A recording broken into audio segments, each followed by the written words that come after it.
நம் விடையிலே வாணிகிருஷ்ணன் அடுத்த பகுதியாக வரவிருப்பது பல்லாண்டு வாழ்ந்திட.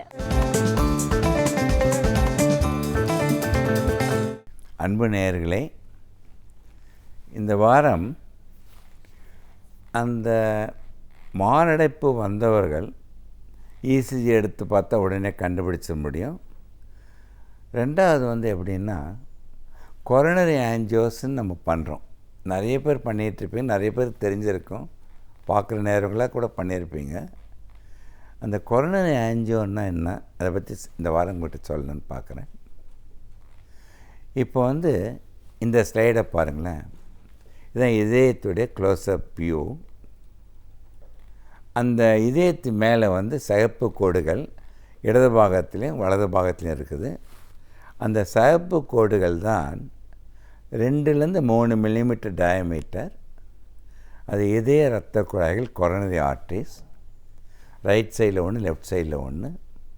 அந்த கொரோனரி ஆர்ட்ரிஸ் தான் மிக மிக முக்கியமானது. ஏன்னா மகா தமனியிலேருந்து ரத்தம் இதயத்தை விட்டு வெளியில் போய் எல்லா உறுப்புகளும் போகுதுன்னு 60,000 மைல் உள்ள நீளம் உள்ள இரத்த குழாய்ப்பு எல்லா ஆர்கன்ஸுக்கும் எல்லா டிஷ்யூஸுக்கும் ஆக்சிஜனை மெட்டபலைட்ஸும் கொடுக்குது.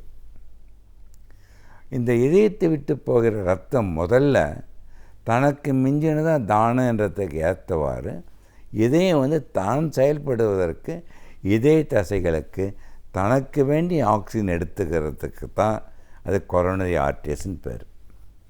ஏன் கொரோனா பேர் வந்ததுன்னா, கொரோனரின்னா அது இதயத்து மேலே க்ரௌன் மாதிரி. Corona means crown. அது க்ரௌன் மாதிரி இருக்கிறது தான் கொரோனரி ஆர்ட்ரிஸ்.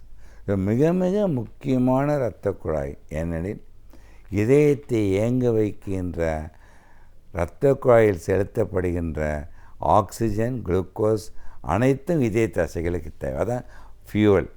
அது இதயம் என்ற இன்ஜினுக்கு பெட்ரோல் எவ்வளோ முக்கியமோ அதே மாதிரி தான் இதய இரத்த குழாயில் எடுத்து செல்கின்ற ஆக்சிஜனும் இதுவும். அந்த இதய இரத்த குழாயில் அடைப்பு இருக்குதா இல்லையா, ஒன்று ஈஸியிலே கண்டுபிடிச்சிடலாம். ட்ரெட்மில் பண்ணால் கண்டுபிடிக்க முடியும். ஒரு எக்கோ கார்டியோகிராம் பண்ணால் கூட நம்ம கண்டுபிடிச்சிடலாம். அது எந்த இடத்துல இதய தசைகள் எப்படி வேலை செய்யலாம் கண்டுபிடிக்கலாம். பட் கொரோனரி ஆஞ்சியோகிராம்ன்றது இது கோல்டன் டெஸ்ட் மாதிரி வச்சுருக்கோம். அது கோல்டன் ஸ்டாண்டர்ட் வச்சுருக்கோம். அது என்ன பண்ணோம்னா, இது வீடியோ மூலம் உங்களுக்கு காட்ட விரும்புகிறேன். இந்த கொரோனரி ஆஞ்சியோகிராம் ஒன்று இன்வேசிவாக கெத்தீட்டர் போட்டு ஹாஸ்பிட்டல் அட்மிட் பண்ணி பாடணும். அதுக்கு அது பெரிய ஹாஸ்பிட்டலாக இருக்கணும், கேத் லேப் இருக்கணும், எல்லா டெக்னீஷியன்ஸு டாக்டர்ஸ் எல்லாம் வைக்கணும். அப்போ என்ன பண்ணுறோன்னா, இந்த வீடியோவை பாருங்களேன். இந்த வீடியோவில் பார்க்கும் பொழுது ஒரு சின்ன ஒரு கெத்தீட்டர் மூலம் கை வழியாகவோ கால் வழியாகவோ அந்த கெத்தீட்டரை இதயத்துடைய பெரிஃபரல் ஆர்ட்ரி மூலம், ஃபிமோரல் ஆர்ட்ரி, ரேடியல் ஆர்ட்ரி மூலம், மகாதமனி மூலம் இதயத்துடைய கொரோனரி ஆர்ட்ரியஸுடைய அந்த ஆரம்பத்தில் ஆஸ்டியம் பிகினிங் அது ஆரிஜினில் வச்சு ஒரு டையை இன்ஜெக்ட் பண்ணுறோம். அந்த டை இன்ஜெக்ட் பண்ணும் பொழுது இதை பாருங்கள், அந்த டை அந்த இரத்தத்தில் கலந்து இதய இரத்தங்கள் போகும்பொழுது அது எப்படி இரத்த குழாய் இருக்குதுன்னு கண்டுபிடிக்கிறது தான் கொரோனரி ஆஞ்சியோ. இந்த ஸ்லைடை ஒத்து பாருங்கள். ஒரு இன்ஜெக்ட் பண்ணுறோம். இன்ஜெக்ட் பண்ணி ஒரு பீட் 2 பீட் எல்லாம் இதய இரத்த குழாய்கள். இப்போ லெஃப்ட் சைடில் பண்ணுறோம். இதே இந்த கத்திட்டு எடுத்து ரைட் சைடில் பண்ணி இதய இரத்த குழாய்கள் அடைப்பு இருக்குதா இல்லையா, இதய இரத்த குழாய்கள் அமைப்பின் தன்மை எல்லாமே கண்டுபிடிக்க முடியும் இந்த கொரோனரி ஆஞ்சியோகிராம் ஆஃப் இன்வேசிவ். இது ஒரு 5 மினிட்ஸ் 6 மினிட்ஸ் பண்ணிடலாம். 10 மினிட்ஸில் கம்ப்ளீட்டாக பண்ணிட முடியும். இதுக்கு டை யூஸ் பண்ணுறோம். பட் இதை அடிக்கடி பண்ணக்கூடாது. ஏன்னா ஒன்று டை கிட்னி ஃபங்க்ஷன் பர்ஃபெக்டாக தான் பண்ணணும். அது ரேடியேஷன் கொஞ்சம் இருக்கிறதுனால ரொம்ப அடிக்கடி பண்ணிகிட்ருக்க முடியாது. ஆனால் வருஷத்துக்கு ஒரு தடவை பண்ணுறதோ 6 மாதத்துக்கு ஒரு தடவை பண்ணுறதுனால தவறு கிடையாது. ஸோ இதுதான் coronary angiogram by means of invasive technique. மறுபடியும் இந்த வீடியோவை காட்ட விரும்புகிறேன் உங்களுக்கு. அந்த வீடியோவில் பார்த்தீங்கன்னா அந்த டியூப் உள்ளே போகுது. அந்த டியூபை வந்து கத்தீட்டரை வந்து லெஃப்ட்டு கத்தீட்டர் வந்து என்ன பண்ணுறோம், அயோட்டா மூலம் போய் கரெக்டாக அந்த இடது பாகத்து இதய இரத்த குழாயில் ஆரம்பத்தில் வச்சு டை இன்ஜெக்ட் பண்ணும் பொழுது அது கருப்பாக தெரிகின்ற கோடுகள் அனைத்தும் இதய இரத்த குழாய்கள். இது டைனமிக்காக பண்ணுறதுனால அது கொரோனரி ஆஞ்சியோகிராம். இதெல்லாம் சிடி ஃபார்மில் வந்துடுச்சு. முந்தியெல்லாம் நாங்கள் ஆரம்பிக்கும் பொழுது எக்ஸ்ரே ஃபிலிமில் எடுத்தோம், அப்புறம் சினி ஃபிலிமில் எடுத்தோம். இப்போ எல்லாமே டிஜிட்டல் சிடியாக இருந்தாலும் ரொம்ப சுலபமாகி போச்சு. ஸ்டோரேஜும் ரொம்ப ஈஸி. இப்போ இங்கே ஒரு ஆஞ்சியோ பண்ணுறோம், உடனே டிஜிட்டலாக வந்து உலகத்தில் இருக்க எல்லா நாட்டுகளுக்கும் அனுப்பிச்சு ஒரு ஒப்பீனியன் வாங்கலாம், என்ன பண்ணலான்றதெல்லாம் அந்த கம்யூனிகேஷன் பிகம் ரொம்ப எஃபெக்டிவ், ரொம்ப யூஸ்ஃபுல்லாகி போச்சு. இது பேர் இன்வேசிவ் கொரோனரி ஆஞ்சியோகிராம். ரிஸ்க் உண்டு, கொஞ்சம் ரிஸ்க் உண்டு. ரிஸ்க் இல்லாத எந்த பிரச்சனையும் இல்லை. மேபி 1000ல் 10,000 ஒருத்தருக்கு வந்து அந்த கெத்திட்டரை போடும்பொழுது பிரெயினுக்கு போகிற ரத்த குழாய் அடைப்பட்டு பிரெயின் அஃபெக்ட் பண்ணலாம். சில ப்ராப்ளம் வரலாம். பட் ஜென்ரலாக வந்து இப்போ இருக்கிற டெக்னிக் பிரகாரம் மோரல்லெஸ் 0 ரிஸ்கில் கொரோனரி ஆஞ்சியோகிராம் பண்ண முடியும். இப்போ அடுத்தது பாருங்களேன், இந்த டியூப் இல்லாத பண்ணுறதுக்காக இப்போ புது சிஸ்டம் வந்துடுது. CT coronary angiogram, that is non invasive, that is computerised tomographic coronary angiogram. 64 slides, ஒரு 132, 3 நிறைய நம்பர்ஸ் வந்துடுச்சு. அந்த சிடி ஆஞ்சியோன்றது வந்து நம்ம கத்தீட்டர் போட வேண்டாம், ஹார்ட்டுக்கிட்ட அந்த டியூப் எடுத்து கத்தீட்டர் எடுத்துகிட்டு போக வேண்டாம், அட்மிட் பண்ண வேண்டாம். ஆஸ் அவுட் பேஷண்ட்டாக நான் இன்வேசிவாக நம்ம வெளி சைடு லேப்லேயே வச்சு பண்ணிடலாம். அந்த சிடி ஆஞ்சியோ என்ன பண்ணோம், ஒரு வெயினில் வந்து நரம்பு கிடையாது, வெயினில் வந்து ஒரு டையை வந்து இங்கே நரம்பில் இன்ஜெக்ட் பண்ண உடனே அந்த டை வந்து இதயத்துக்கு போய் இதய இரத்த குழாயை போய் நல்லா கரெக்டாக விஷுவலைஸ் பண்ணிடும். அதுதான் சிடி கொரோனரி ஆஞ்சியோகிராம். இந்த படத்தில் பார்த்திங்கன்னா அதுதான் சிடி கொரோனரி ஆஞ்சியோகிராம். இந்த சிடி கொரோனரி ஆஞ்சியோகிராம் பண்ண உடனே கரெக்டாக கண்டுபிடிக்க முடியும் எந்த இரத்த குழாயில் எந்த இடத்தில் எவ்வளோ அடைப்பு, எத்தனை அடைப்பு, எல்லாமே கண்டுபிடிக்க முடியும். நிறைய பேர் கேட்பாங்க, அந்த இன்வேசிவ் கொரோனரி ஆஞ்சியோகிராமுக்கும் சிடி ஆஞ்சியோகிராம் கரெக்டாக இருக்குமா, ரெண்டுமே ஈக்குவல் ஸ்டாண்டர்டானா? இந்த சிடி ஆஞ்சியோ இப்போ இருக்கிற ரெசல்யூஷனில், கிளாரிட்டி ஆஃப் பிக்சரில் 98% ஆஃப் சிடி ஆஞ்சியோவும் கொரோனரி ஆஞ்சியோவும் கோரிலேட் பண்ணுற அளவுக்கு வந்துடுச்சு. பட் இதுவும் வந்து அந்த ரிஸ்க்குன்றதே கிடையாது. ஏன்னா வந்து டை வந்து வெளியிலே இன்ஜெக்ட் பண்ணுற மெயின்லேயே கத்திட்டு அங்கே போக வேண்டியதில்லை, அயோட்டா கிராஸ் பண்ண வேண்டியதில்லை, எதுவும் வராது. பட் ஒன்லி திங், இவங்களுக்கு கிட்னி ஃபங்க்ஷன் பர்ஃபெக்டாக இருக்கணும்.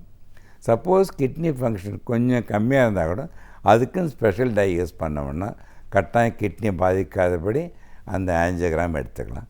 இது ஒரு ப்ரொசீஜர் வந்து ஒரு ½ செகண்ட் 1 மினிட்டில் முடிச்சிடலாம் அது மொத்தமே. பட் ஆனால் நிறைய கட்ஸ் ஆஃப் ஃபிலிம்ஸ் எடுப்போம். அந்த கட்டிங் ஆஃப் ஆல் ஸ்லைசஸ் எடுக்கிறத வந்து நம்ம ரீகன்ஸ்ட்ரக்ஷன் ஆகுது ஃபிலிம் தான், ஸ்ட்ரக்சர் தான் உங்களுக்கு கொரோனரி ஆஞ்சியோகிராமாக கம்ப்யூட்டர் பண்ணி காட்டுது. அதுதான் இந்த ஸ்டைலில் மறுபடியும் பாருங்கள், சிடி ஆஞ்சியோகிராம். அதுவும் நம்ம பண்ணிக்கிட்டோன்னா அதை முதல்ல சொன்ன coronary angiogram is a gold standard. அதுக்கு near to that is CT angiogram. ஆனால் ரொட்டீனாக எல்லாருக்கும் பண்ண வேணால் உங்கள் டாக்டர் தேவைப்பட்டால் தான் அதை பண்ணணும். ஆனால் வந்து பண்ணவன் தான் இதய இரத்த குழாய் அடைப்பு உண்டா இல்லையான்ட்டு கட்டாயம் கண்டுபிடிக்க முடியும். இதனால் ரிஸ்கெல்லாம் ஒன்றும் கிடையாது. பட் ரொம்ப அடிக்கடி பண்ணாமல் உங்கள் மருத்துவ ஆலோசனை பிரகாரம் நீங்கள் பண்ணிக்கணும்னு. நாம் வாழும் சமூகம் என்பது நன்மை தீமைகளை அடங்கியவை. இதில் நன்மை எவை, தீமை எவை என்று நாம் அறிந்து வாழ்வது மிகவும் அவசியம் என்கிறார் மனுஷபுத்திரன் அவர்கள். நம் விடையிலேவா நிகழ்ச்சியின் அடுத்த பகுதியாக வரவிருப்பது தீதும் நன்றும்.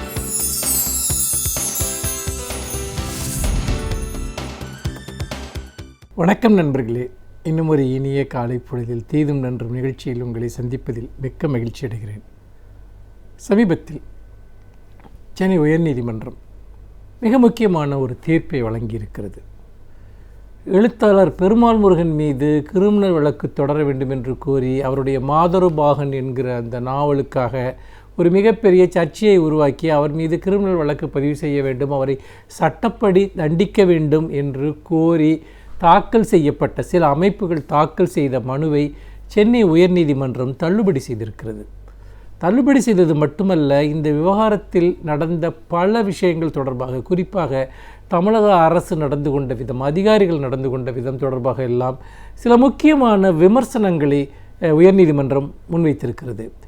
அந்த விமர்சனங்களோடு சேர்த்து இதுபோன்ற ஒரு பிரச்சனைகள் எழுகிற போது தமிழக அரசு என்ன செய்ய வேண்டும் என்பது குறித்த வழிகாட்டுதல்களையும் கூட நீதிமன்றம் வழங்கியிருக்கிறது.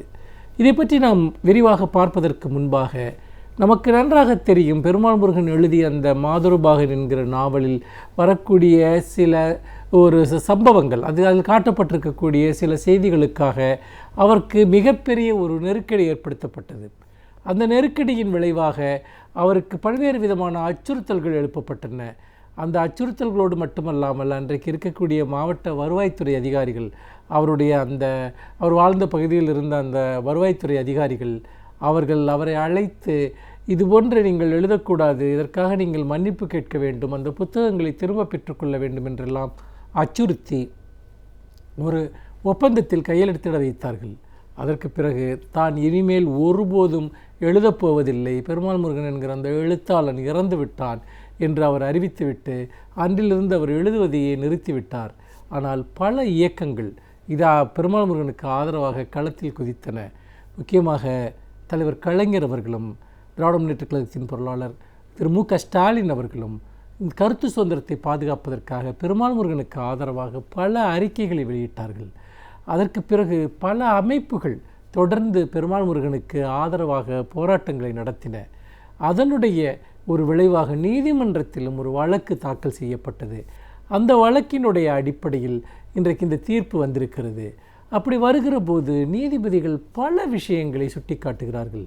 பொதுவாக கருத்து சுதந்திரம் என்பது அல்லது வெளிப்பாட்டு உரிமை என்பது ஒருவருடைய ஜீவாதாரமான உரிமை. நம்முடைய அரசியல் சாசனம் மிக வலுவாக ஆழமாக ஒருவருடைய வெளிப்பாட்டு உரிமையை உத்தரவாதப்படுத்தி இருக்கிறது. யார் வேண்டுமானாலும் எப்போது வேண்டுமானாலும் பறித்து கொள்ளக்கூடிய உரிமை அல்ல அது. மாறாக அது உயிர் வாழ்வதற்கு நிகரான உரிமை ஒருவருடைய கருத்துரிமை என்பதாகும். அப்படிப்பட்ட ஒரு சூழ்நிலையில் இன்றைக்கு ஏதேனும் சில சமூக குழுக்கள் நினைத்தால் ஒரு புத்தகத்தை தடை செய்ய முடியும், அல்லது ஒருவரை எழுத விடாமல் செய்ய முடியும், பேச விடாமல் செய்ய முடியும் என்கிற ஒரு நிலை என்பது அடிப்படையில் நம்முடைய அரசியல் சாசனம் மனிதர்களுக்கு வழங்கி இருக்கக்கூடிய அந்த ஆதார உரிமையை பறித்து கொள்கிற ஒரு செயல்.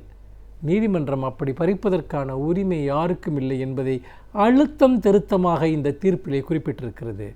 அதாவது நம்முடைய சட்டங்கள், அதாவது நம்முடைய அரசியல் சட்டத்தினுடைய 19(1)(a) படி ஃப்ரீடம் ஆஃப் எக்ஸ்பிரஷன், கருத்துரிமை என்பது அடிப்படை உரிமையாக்கப்பட்டிருக்கிறது. எந்த நிலையிலும் அந்த உரிமை என்பது பாதுகாக்கப்பட வேண்டும். அதை பாதுகாப்பது அரசினுடைய ஒரு கடமை என்பது ஆழமாக வலியுறுத்தப்பட்டிருக்கிறது. அப்படிப்பட்ட ஒரு சூழ்நிலையில் சில அபூர்வமான சந்தர்ப்பங்களில், அதாவது ஒருவருடைய கருத்துரிமையின் காரணமாக ஆழமான எதிர்மறையான சமூக பிரச்சனைகள் ஏற்படுகின்றன, சமூக விளைவுகள் ஏற்படுகின்றன என்கிற பட்சத்தில் ரீசனபிள் ரெஸ்ட்ரிக்ஷன் என்கிற ஒரு விஷயத்தையும் நம்முடைய அரசியல் சாசனம் வகுத்திருக்கிறது. அதாவது சில சந்தர்ப்பங்களில் வரம்பிற்கு உட்பட்ட சுதந்திரம் அல்லது வரம்பிற்கு உட்பட்ட அந்த கட்டுப்பாடு என்பது ஏன் சொல்லப்படுகிறது என்று சொன்னால், அப்படிப்பட்ட ஒரு சூழல்கள் அல்லது அப்படிப்பட்ட பிரச்சனைகள் வருகிற போது அதை தீர்ப்பதற்கான உரிமை என்பது நீதிமன்றத்திற்குத்தான் உண்டு. அதை தனிநபர்கள் அல்லது ஒரு அதிகாரபூர்வமற்ற அமைப்புகளைச் சேர்ந்தவர்கள் அல்லது அரசிற்கு வெளியே இருக்கக்கூடிய அமைப்புகளைச் சேர்ந்தவர்கள் அப்படிப்பட்ட ஒரு தணிக்கை குழுவாக அல்லது கருத்துக்களை ஒடுக்கக்கூடிய ஒரு சக்திகளாக அவர்கள் செயல்பட முடியாது என்பதுதான் அதனுடைய அர்த்தம். இந்த தீர்ப்பிலும் நீதிபதிகள் இதைத்தான் வலியுறுத்தி இருக்கிறார்கள். அதாவது நீங்கள் ஒரு பிரச்சனை, ஒரு புத்தகத்தின் மீது உங்களுக்கு ஒரு அதிருப்தி இருக்கிறது என்று சொன்னால் நீங்கள் நீதிமன்றத்தில் முறையிடலாம், நீதிமன்றத்தில் உங்களுடைய கோரிக்கையை முன்வைக்கலாம். மாறாக நீங்களே நீதிபதிகளாகி அந்த எழுத்தாளருக்கு அழுத்தம் கொடுப்பது, நெருக்கடி கொடுப்பது, அவரை அச்சுறுத்துவது. பெருமாள் முருகனாவது அச்சுறுத்தப்பட்டார். பல எழுத்தாளர்கள் உடல் ரீதியாகவே தாக்கப்பட்டிருக்கிறார்கள்.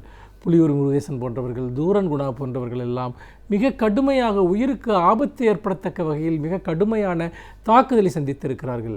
ஆக எழுத்தாளர்களின் மீதான இந்த வன்முறை அதிகரித்து வரக்கூடிய ஒரு சூழலில், ஒரு காலகட்டத்தில், அல்லது ஒரு எழுத்தாளர் எழுதக்கூடிய ஏதேனும் ஒரு படைப்பை வைத்துக்கொண்டு ஒட்டுமொத்தமாக அதை ஒரு அரசியல் ரீதியான ஆதாயத்துக்காக பல குழுக்கள் பயன்படுத்துகிற ஒரு சூழலில் நீதிமன்றத்தினுடைய இந்த தீர்ப்பு பல அம்சங்களை சுட்டிக்காட்டுகிறது.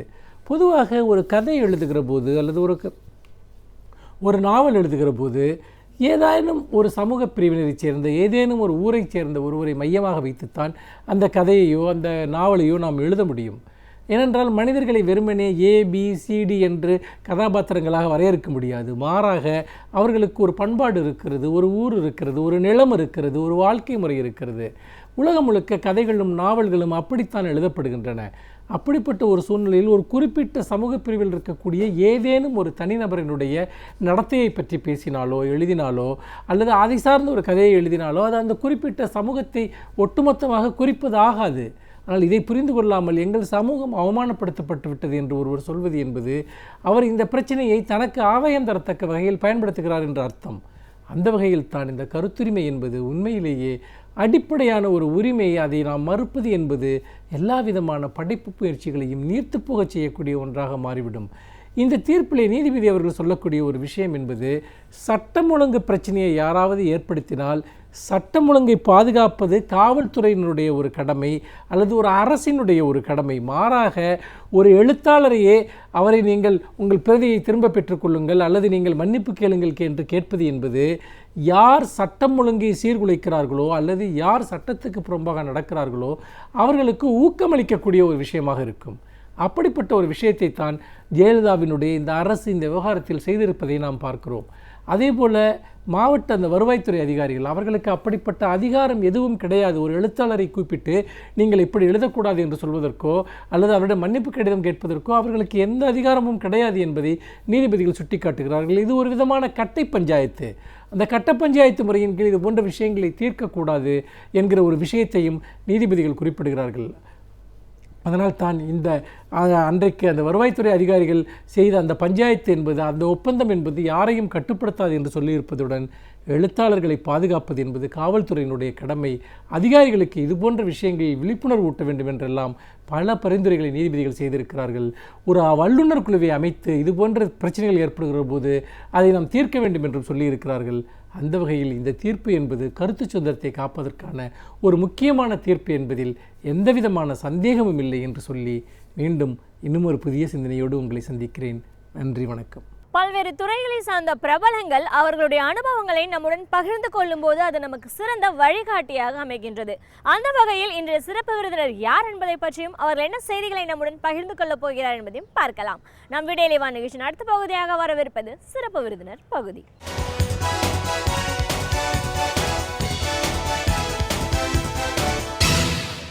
வணக்கம் நேர்களே, விடையிலே வா நிகழ்ச்சியின் சிறப்பு விருந்தினருக்கான நேரம் இது. இன்றைய சிறப்பு விருந்தினர் ஒவ்வாமை சிறப்பு மருத்துவர் டாக்டர் ஜி. கமல். இன்று ஜூலை 8 உலக ஒவ்வாமை தினமாக கடைபிடிக்கக்கூடிய இந்த ஒரு சூழலில் ஒவ்வாமை அப்படிங்கிறது என்ன, இது எதனாலெல்லாம் உருவாகுது, இதை நம்ம சரியான முறையில் கவனிக்கலைன்னா எவ்வளோ தீவிரமான விளைவுகள் எல்லாம் ஏற்படுத்தக்கூடியதாக இது இருக்குது, மக்கள் மத்தியில் ஒவ்வாமையை பற்றின விழிப்புணர்வு ஏன் அவசியம், இப்படி பல விஷயங்களை கருத்துக்களை நம்ம டாக்டர் கிட்ட கேட்டு தெரிஞ்சுக்கலாம். வணக்கம் டாக்டர். வணக்கம். இன்று உலக ஒவ்வாமை தினம் கடைபிடிக்கக்கூடிய இந்த சூழலில் ஒரு ஒவ்வாமை சிறப்பு மருத்துவர் அப்படிங்கிற முறையில் உங்களை எங்கள் நிகழ்ச்சிக்கு நாங்கள் முதல்ல வரவேற்கிறோம். ஒவ்வாமை அப்படின்னு சொல்லும்போது இது சாதாரணமாக அலர்ஜி அப்படிங்கிற ஒரு வார்த்தை சின்ன குழந்தைங்கள்லேருந்து வயசானவங்க வரைக்கும் ஏதாவது ஒன்று இல்லைன்னா அதை ஒத்துக்கல அலர்ஜி அப்படின்னு சொல்கிறத நம்ம பார்க்குறோம். அதனால் அது நம்மளோட டே டு டே லைஃப்பில் இதெல்லாம் எல்லாருக்கும் இருக்கக்கூடியது தான் அப்படிங்கிற ஒரு சகஜமான ஒரு எண்ணமும் இருக்குது. ஆனால் அதையெல்லாம் தாண்டி இதை சரியான முறையில் அணுகலைன்னா ஒரு மிகப்பெரிய விளைவுகள் எல்லாம் ஏற்படுத்தக்கூடிய, அதுவும் இந்த சுவாச பிரச்சனை இருக்கிறவங்க, இழுப்பு நோய் இருக்கிறவங்க கூடியது ஒரு பெரிய பாதிப்பை உருவாக்கக்கூடியதாக இருக்குது இருக்கு. இதை இவ்வளோ தூரம் தீவிரமாக இருக்கக்கூடிய இந்த அலர்ஜியை நம்ம சாதாரணமாக எடுத்துட்டு இருக்கோம். அப்படி இல்லை, அதை பற்றின ஒரு புரிதல் நம்மளுக்கு தேவை அப்படின்ற ஒரு விழிப்புணர்வை ஏற்படுத்தணும் அப்படின்னு சொல்லிட்டு நிறைய விஷயங்களை நீங்களும் பண்ணிட்டு இருக்கீங்க. இன்னைக்கு இந்த ஒவ்வாமையோட முக்கியத்துவம் பற்றி நிறைய விஷயங்களை எங்கள் நேர்களோட நீங்கள் பகிர்ந்துக்கணும் சார். முதல்ல இந்த உலக ஒவ்வாமை தினம் அப்படிங்கிற இந்த நாள் நம்ம கடைபிடிக்கிறதுக்கான அவசியம், இந்த நேரத்தில் ஒவ்வாமையை பற்றி நீங்கள் சொல்ல வர விஷயங்கள். நிச்சயமாமா. அதாவது இப்போ பார்த்தீங்கன்னா நம்ம இந்தியாவில் வந்து பார்த்திங்கன்னா பொல்யூஷன் வந்து டே டு டே இன்க்ரீஸ் ஆகிட்டே இருக்குங்க. அதில் வந்து பார்த்திங்கன்னா இந்த மெட்ரோபாலிட்டன் சிட்டிஸ்லாம் ரொம்பவே அஃபெக்ட் ஆகிருக்குன்ட்டு நம்ம WHO வந்து ஆய்வுகள் சொல்லுது. இதில் அதிகமாக பாதிக்கப்படுறது யார் அப்படின்னா குழந்தைகளும் வயசானவங்களும் தான் அதிகமாக பாதிக்கப்படுறாங்க. அதுக்கு காரணம் என்னென்னா காற்று மாசு, அந்த ஆம்பியன்ட் ஏர் குவாலிட்டி ஸ்டாண்டர்ட்ஸ் வந்து சரியாக இல்லாதனால அதோட பாதிப்புகள் அதிகமாக இருக்குது. இப்போ இந்த அலர்ஜி அப்படின்ற வார்த்தையே பார்த்திங்கன்னா 1906 அதில் தான் வந்து காயினே பண்ணுறாங்க. அதாவது ஒரு பீடியாட்ரிஷியன் தான், அவரும் ஒரு குழந்தைகள் நல மருத்துவர் தான், அவர் தான் அதை ஃபஸ்ட் அந்த வார்த்தையை வந்து காயின் பண்ணுறாரு. ஏன்னா அவர் கொடுக்குற ஒரு சில வகை மருந்துகள் வந்து வேறு சில விளைவுகளை ஏற்படுத்துது. ஸோ இந்த பேஷண்ட்டுக்கு இது வந்து ஒவ்வாமையை ஏற்படுத்துது அப்படின்னு அவர் கண்டுபிடிச்சி 1906 தான் அவர் வந்து அந்த கிளமெண்ட் அப்படின்ற ஒரு டாக்டர் பீடியாட்ரிஷியன், அவர் தான் அந்த வார்த்தையை ஃபஸ்ட்டு காயின் பண்ணுறாரு. அதுக்கப்புறம் பார்த்தீங்கன்னா டே டு டே ஆக்டிவிட்டீஸில் இதுக்கு ரொம்ப காமனாக எதெல்லாம் நமக்கு ஒத்து வரலையோ எவ்ரிதிங் அண்டர் த சன் அதை எல்லாமே நம்ம வந்து உடனே நமக்கு ஒத்து வராட்டி அதை வந்து உடனே அலர்ஜி அப்படின்னு ஒரு காமனாக சொல்லிடுறோம். நீங்கள் சொன்ன மாதிரியே இது வந்து பார்த்திங்கன்னா சில பேருக்கு ரொம்ப தீவிரமாக கூட அடைஞ்சிடும். அதுக்கு காரணம் என்னன்னா நம்மளோட மரபணு தான். அதாவது ஒவ்வாமை அப்படின்னால என்னென்னா காமனாக நம்ம அட்மாஸ்பியரில் இருக்கிற திங்ஸ் சில பேருக்கு ரொம்ப எக்ஸ்ட்ரா ஜெனரேட்டடாக போயிடும். எக்ஸாக்ரேட்டட் ரெஸ்பான்ஸை நம்ம உடம்புக்குள்ளே கொடுக்கும். நம்ம உடம்புல பார்த்திங்கன்னா ஒரு இம்யூனிட்டி சிஸ்டம் ஒன்று இருக்கும். அந்த இம்யூனிட்டி சிஸ்டம் நமக்கு எகென்ஸ்டாகவே செயல்பட ஆரம்பிச்சிடும். ஸோ அதனால பார்த்திங்கன்னா நம்மளோட பாதுகாக்க வேண்டிய உடல்நிலை நம்ம உடம்புக்கு எகென்ஸ்டாக செயல்படும். அந்த நிலையை தான் வந்து நம்ம அலர்ஜி அப்படின்றோம். ஸோ இது பார்த்திங்கன்னா நிறைய குழந்தைங்களுக்கு ஒரு மாதிரி வேறுபாடாகும், வயசானவங்களுக்கு ஒரு மாதிரி வேறுபாடாகும். சில பேருக்கு அது ரொம்ப தீவிரமாகி உயிராபத்து வரைக்கும் கூட போகிறதுக்கு வாய்ப்பு இருக்குது. இப்போ பார்த்திங்கன்னா ஃபாரின்லாம் வந்து என்ன செய்வாங்கன்னா ஒரு சாக்லேட்டாக இருந்தாலும் அதில் என்ன கண்டென்ட் இருக்குது, அதில் அலர்ஜி வரதுக்கான வாய்ப்புகள் என்ன இருக்குது. ஏன்னா காமன் அலர்ஜி என்னென்னா பீனட் அலர்ஜி. ஸோ அதை வந்து அந்த குழந்தைங்க சாப்பிட்ற நேரத்தில் கூட அந்த குழந்தைங்களுக்கு உடனே வந்து பார்த்திங்கன்னா உயிராபத்து வந்துடும். என்ன ஆகும் அப்படின்னா உடனே வாய் பகுதி தடிக்க ஆரம்பிக்கும், தொண்டை பகுதியும் தடிக்க ஆரம்பிக்கும். ஸோ உடனே அது மூச்சு திணறல் ஆகிரும். ஸோ அந்த மாதிரியெல்லாம் கூட இது அலர்ஜி, சாதாரண ஒரு அலர்ஜி, ஒரு பீனட்னால் வரக்கூடிய ஒரு அலர்ஜி தீவிரமாகி அது உயிர் ஆபத்து வரைக்கும் கூட போகக்கூடியதாக இருக்கும். சில நேரத்தில் பார்த்திங்கன்னா ஒரு சின்னதாக இருக்கும், ஒரு பூச்சிக்கடி இருக்கும், ஒரு பூச்சி அது சாதாரணமாக கடிக்கும். ஒரு ரெட் ஆண்ட் எடுத்துக்கலாம், சிவப்பு எறும்பு இருக்குது பார்த்திங்களா, அந்த சிவப்பு எறும்பு கடிச்சுன்னா அந்த இடம் மட்டும் சாதாரணமாக தடிக்கும், ஒரு 5 நிமிஷம் வலிக்கும், அரிப்பு இருக்கும், அதோட சரியாயிரும்.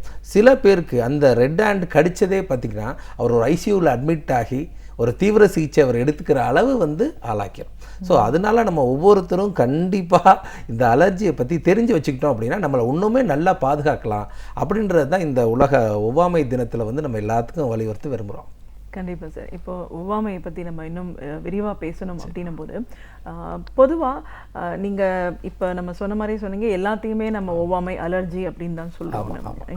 எந்த மாதிரியான விஷயங்கள்லாம் ஒருத்தருக்கு அலர்ஜி ஆகிறதுக்கான வாய்ப்புகள் அதிகமாக இருக்குது? கண்டிப்பாக. அதாவது நம்ம ரெகுலராக எங்கள் டெக்ஸ்ட் புக்ஸ்லாம் என்ன எழுதியிருப்பாங்கன்னா everything under the sun can cause allergies அப்படின்னு சொல்லுவாங்க. அது வந்து நம்ம குடிக்கிற தண்ணியாக இருக்கலாம், அந்த தண்ணியில் பார்த்திங்கன்னா சில கலப்படம் ஏற்பட்டிருக்கும், அதனால கூட நமக்கு ஒவ்வாமை வரலாம். இப்போ பார்த்திங்கன்னா சில பகுதிகளெலாம் தண்ணியிலேயே பார்த்திங்கன்னா கெமிக்கல்ஸ் எல்லாமே மிக்ஸ் ஆகி தான் வருது.